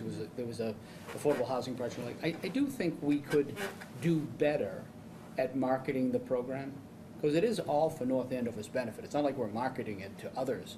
In the end, if the program has validity, if there's merit to the particular project and there's projects to be had, then we should pursue those projects. And there isn't a particular standard. I will go off and look at a few different communities to find out what they are keeping as a balance, as a percentage of the total amount that they spend annually, to see if that's a consistent number. Yeah, I think that's a fair question, though. Yeah, I mean, all of a sudden, we would be forced to, okay, we've got to keep this percentage, so we only can spend this amount of money, or whatever. So it's a fair question. I think what some towns do too, and I'm not saying we should do this, is they borrow against future years. So we're not as aggressive, in fairness, in terms of our interpretation with historical preservation. There's a project in Lexington where the CPC appropriated nearly $8 million, about if I'm right, 70 to 90% of the total project cost. Here, in this particular project, we voted, the CPC approved the project which replaced the windows and the exterior work to make, from a historic perspective. But it turned out to be $500,000 or $600,000 out of $5 million. So there are some varying interpretations, for instance, in that kind of category. So in that case, Lexington wasn't receiving $8 million a year. They actually borrowed against future appropriations. So we're not doing that. Good or bad, we're not doing that. We're using current dollars for current projects. But there are some communities that go all in on a bigger project and then use those dollars or use the capacity, what's called revenue anticipation notes, to borrow the dollars that are going to be received in the future. But I'll get you some data back, I'll get the board some data back as it relates to the percentage of dollars left unspent by a number of CPCs. So you have a sense of that. Has that been over the past several years, has that been a positive growth with what we've been rolling over year? I can only recall last year, and this is a much lower number than last year. Last year, the number was higher, and we spent over the $2 million. I think last year's appropriation was well into the threes, and that's the reason that the overall balance has declined, because you spent about $1 million or a little more than $1 million more than how much was brought in. And so I know the balance from last year has declined. We haven't talked about it, I don't know if other selectmen have we considered relooking at the middle school, where that line item, not the middle school, where we had designated 14 projects for the playground renovation program. I know that in the case of most of the schools, right, the expectation has been that schools have had to raise some money to supplement that to a certain degree, correct? The schools have a choice. They can use the dollars have set aside, or they can use the dollars set aside and supplement. That's up to the schools through the PTOs. To go beyond what they Yep. originally planned, you know, was to go more, that extra step, right? Other money, But now it's other more towards the recreation, model. like the middle school. They both raised money for the playground. Most of them raise. I mean, in fairness, most of them raise. But don't forget too, Additional we're working on the middle school project, which is just another big recreation and play area. So it's not like, I think I'd rather keep the focus on that as we go through that year. Oh, that's an Because it's- incredibly important piece, especially if we lose some of our soccer fields. I was just thinking that where we have such a big nut, and there are schools in the district that don't necessarily have the capacity to fundraise to supplement playground development at their schools. I think we're going to get into a conversation, quite frankly, having sat in that conversation, that was, as did Mr. Limpert, as did this whole side of the room, short of Mr. Stewart. That's a balancing act a little bit, in fairness. We're not trying to, I know this isn't what you're suggesting, but you get into this sort of awkward feeling that you're means testing, and we do not want to get in the means testing environment. What one school can afford versus another school. I just meant, because that's not where I'm going, I just meant that if each playground, as they're encountering this project, feels they need to raise money, or each school feels like they need to raise money to supplement it, we're not talking about hundreds of thousands, we're talking about tens of thousands. But I wouldn't want to differentiate, so I think we are saying the same thing. I wouldn't want one school to receive a different amount than a different school.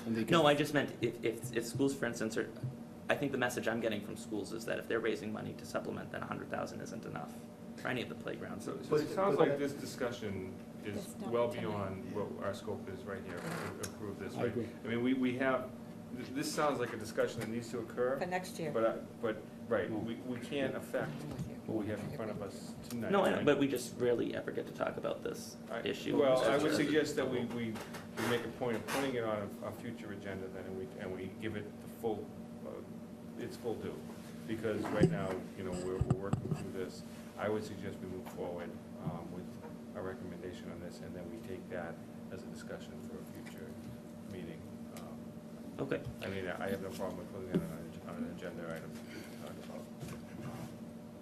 I was just gonna say that actually, if I recall, Mr. Limpert can correct me, I think the fundraising actually now only goes to the model classrooms, am I correct with that?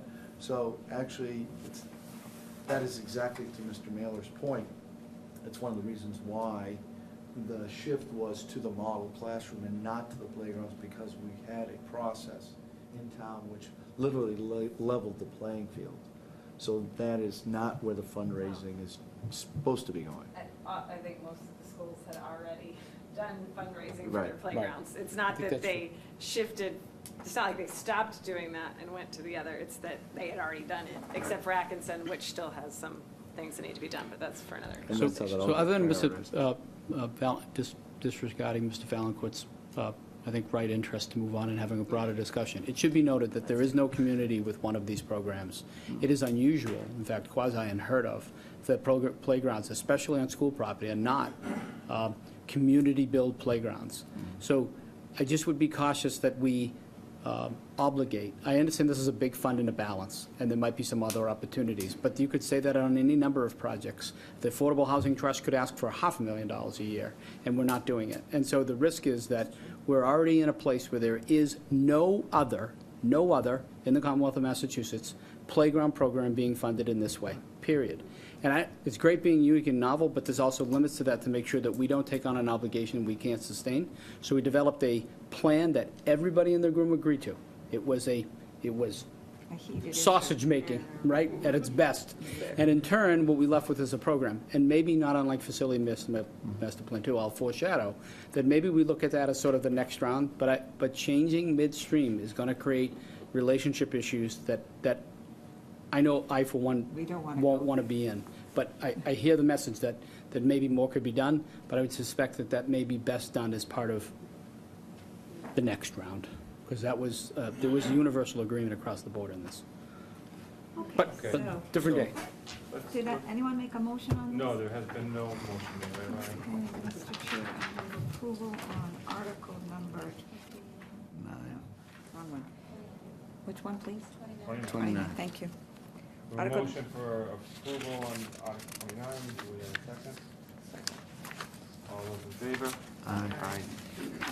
Okay, that was the last article in the regular town meeting. Now we have an article in the special town meeting, which is the article which we already voted for tonight, to transfer funds from the Special Education Stabilization Fund for fiscal year 2017 school department budget, in the amount of $200,000. We've discussed this one. Do we have a motion? Motion to approve. Motion for favorable action. Motion for favorable action for Article 1. Okay. Special town meeting. We have a motion. Do we have a second? I'll second that. All, further discussion? All those in favor? Okay, well, we got through them all. So now I will hear, thank you for everyone's patience going through that and your inputs. Mr. Chair, I move that we move into licensing. Okay, we have a motion. Do we have a second? Second. All those in favor? Aye. Okay, We are into licensing. So we have on the agenda this evening, it appears that it should be a heavier agenda than it actually is. So the first item on the agenda is George McCabe of North Shore Bartending Services requests a one-day wine and malt license for a bat mitzvah at Small Lake Farms on Saturday, April 22nd. Mr. McCabe. Yes, my name is George McCabe. I own North Shore Bartending Service. And the license is for a bat mitzvah at Small Lake Farms from, I think, 2:30 to 5:30 on April 22nd. We've supplied the insurances and certification for the bartenders and everything. Just going over, the building department had no qualms with your application. Of course, the police department recommends that all servers for the event be tip certified. The police department recommendation would be that any alcohol being served be in conformance with applicable general laws, but not limited to MGL Chapter 138, consisting of various applicable sections. Are all your servers tip certified? Yes. Okay. Yeah. Mr. Chair, I'll move that the Board of Selectmen, acting as license commissioners, approve the one-day wine and malt license request of George McCabe for a bat mitzvah on Small Lake Farms on April 22nd, 2017, from 1:30 to 5:30. Motion made. Do I hear a second? I'll second that. Motion made, seconded. All in favor? Aye. Hey, thank you. Thank you. Good luck. Sorry you had to hear all the other stuff. It was interesting though, wasn't it? Yeah, helpful. Some bar Yeah. service would have helped. Yep. Yeah, really, next time. Stick around longer. samples. As long as the event, but That was good. Take that with you. Take that with you. I like that. He's right. So the next item on the agenda was actually pulled at the request of the applicant. That was Mr. George Atala, so that will not be reviewed this evening. So the next is a request from Merrimack College for 14 different temporary licenses. So can we lump these, Mr. Chair? I will absolutely accept that. This is for the graduation ceremony. Move approval for number C. Would you like me to read them all, or can I just say 1 through 14? I think As written. 1 through 14 is. Events that will be taking place. at Merrimack College. Motion made by Selectman Spadili to accept items 1 through 14 as written. Do I hear a second? I'll second that. All in favor? Aye. And that passes. Good luck to those graduates, and now do I hear a motion to move out of licensing? So moved. Do I hear a second? Second. All in favor? Aye. We are out of licensing. Okay. All right, so, old business none, new business none, public comment. We have a couple of members of the public here. Anyone care to comment? Wake up. You want to comment, move to adjourn. No, that's No. going to be reserved for the new members. One will motion and one will I second. think it's a suggestion. It's a It's a suggestion. friendly amendment. Okay. Stan is under the threat of bodily harm. Gets up. All right, town manager's report. Mr. Mailer, anything to report on? I yield my time. Okay. I even gave you the heads up I was going Oh, to you ask did? this. Okay. Yes, I'll look Yes. into it. That's not fair. You asked. Let me know. Right, Ray will look at that. Exactly, you're right, I should have just called Ray to begin with that, I guess. So there was a Nice. request from a resident about the intersection of where, technically it's not an intersection, but where the ramps come off of 495 onto Mass Yes, Ave. and Ray will not look into that. I'm having a conversation with the DPW director about the prospect of putting gateway signage coming in on Mass Ave near the 495 interchange. It looks like actually just a couple days ago, somebody must have gone careening into one of those islands because half the signs were violently. We'll try not to put it in that location. Yeah, so be careful. I think the concern Someone there, was there picking him up, actually. I think the concern there is the visibility coming up Mass Ave when you're coming off that exit. We've got a sign there. Right. You know, we need to make sure that we've got that. We're gonna work on a spot which is both visible and appropriate, and it probably will be some distance away from the ramps. Yeah, you don't wanna read the It'll signs probably, coming out closer that to the, ramp. It's funny, it ball is a field. gateway, and I think it wasn't until recently that it was, perhaps it's been pointed out other times. It never occurred to me there really isn't a distinguishing sign Yeah, there when you're fair entering point. town, the same way there are But some the other gateway gateways. is actually down the street. That's Commonwealth true. Ave and the bank. But Yeah, but coming with all off due respect, 495. Heavenly Donuts isn't a gateway either, and yet has that welcome to North Andover sign right there too. Pretty deep into town. Yeah, It's I'll work on some suggestions, as we've done in other places of the community, and provide those to the board to give me some thoughts before we move forward. The second question I had was, last time we did leaf pickup, there was some confusion with residents about when specifically during that 2-week window they should be putting items at the curb. Is it It's just? very specifically on their day, On their and there will be a robocall which explains that, and the other items detailed by Chairman Valencourt. But we'll make that clear. That's a fair point. There was a point in which we altered that, because the pickup company was struggling with getting out there, so they did it on Saturdays. And so we'll be clear as to when we're picking up. Just one more thing, Mr. Manager, you already Yes. heard this, I'll make it very, very quick. The neighbors in the library are not happy about the double polling, and they're being told by the workers, oh, don't worry, we'll eventually get to it, but there's some fighting amongst the different. There is no fighting. This is what I've been And told. the great part, and I appreciate that, I would say with no disrespect to the fine utility workers, if you're asking a question about double polling to the person who's installing the pole, you're not asking the right person.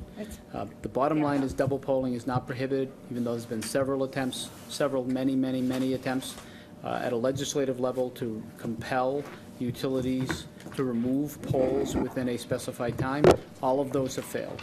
And so no utilities under any requirement to remove a double pole.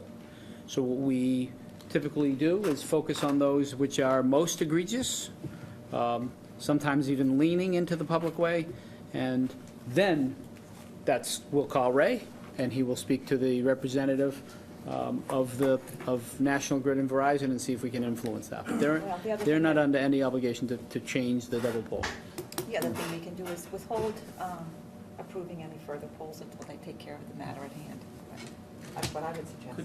And additionally. It's not a legal approach, but certainly it's one option. Because some of us were on that same email, and we heard from that resident. Yeah. But you saw- I've heard from others.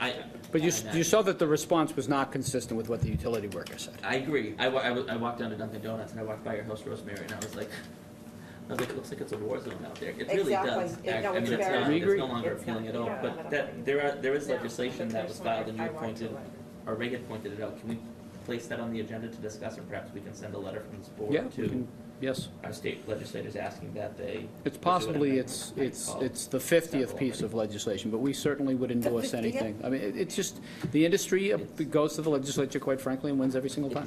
There were like 7 last cycle. Yeah. There were 7 last And I cycle. was told that, oh, don't worry, it was folded into the municipal modernization. Yeah, Act, sure it and was. it was one sentence Yeah. that was. It was the first item folded out, I can tell you that, from watching the bill. So, but we'll continue to work out of it. I'm not dismissing the concern, it's real, but we've been less successful in changing that. It's a fair Just- point. Excuse me, I had, somebody approached me about when street signs are knocked down or vandalized, stop signs, so forth. Yes. Reported at?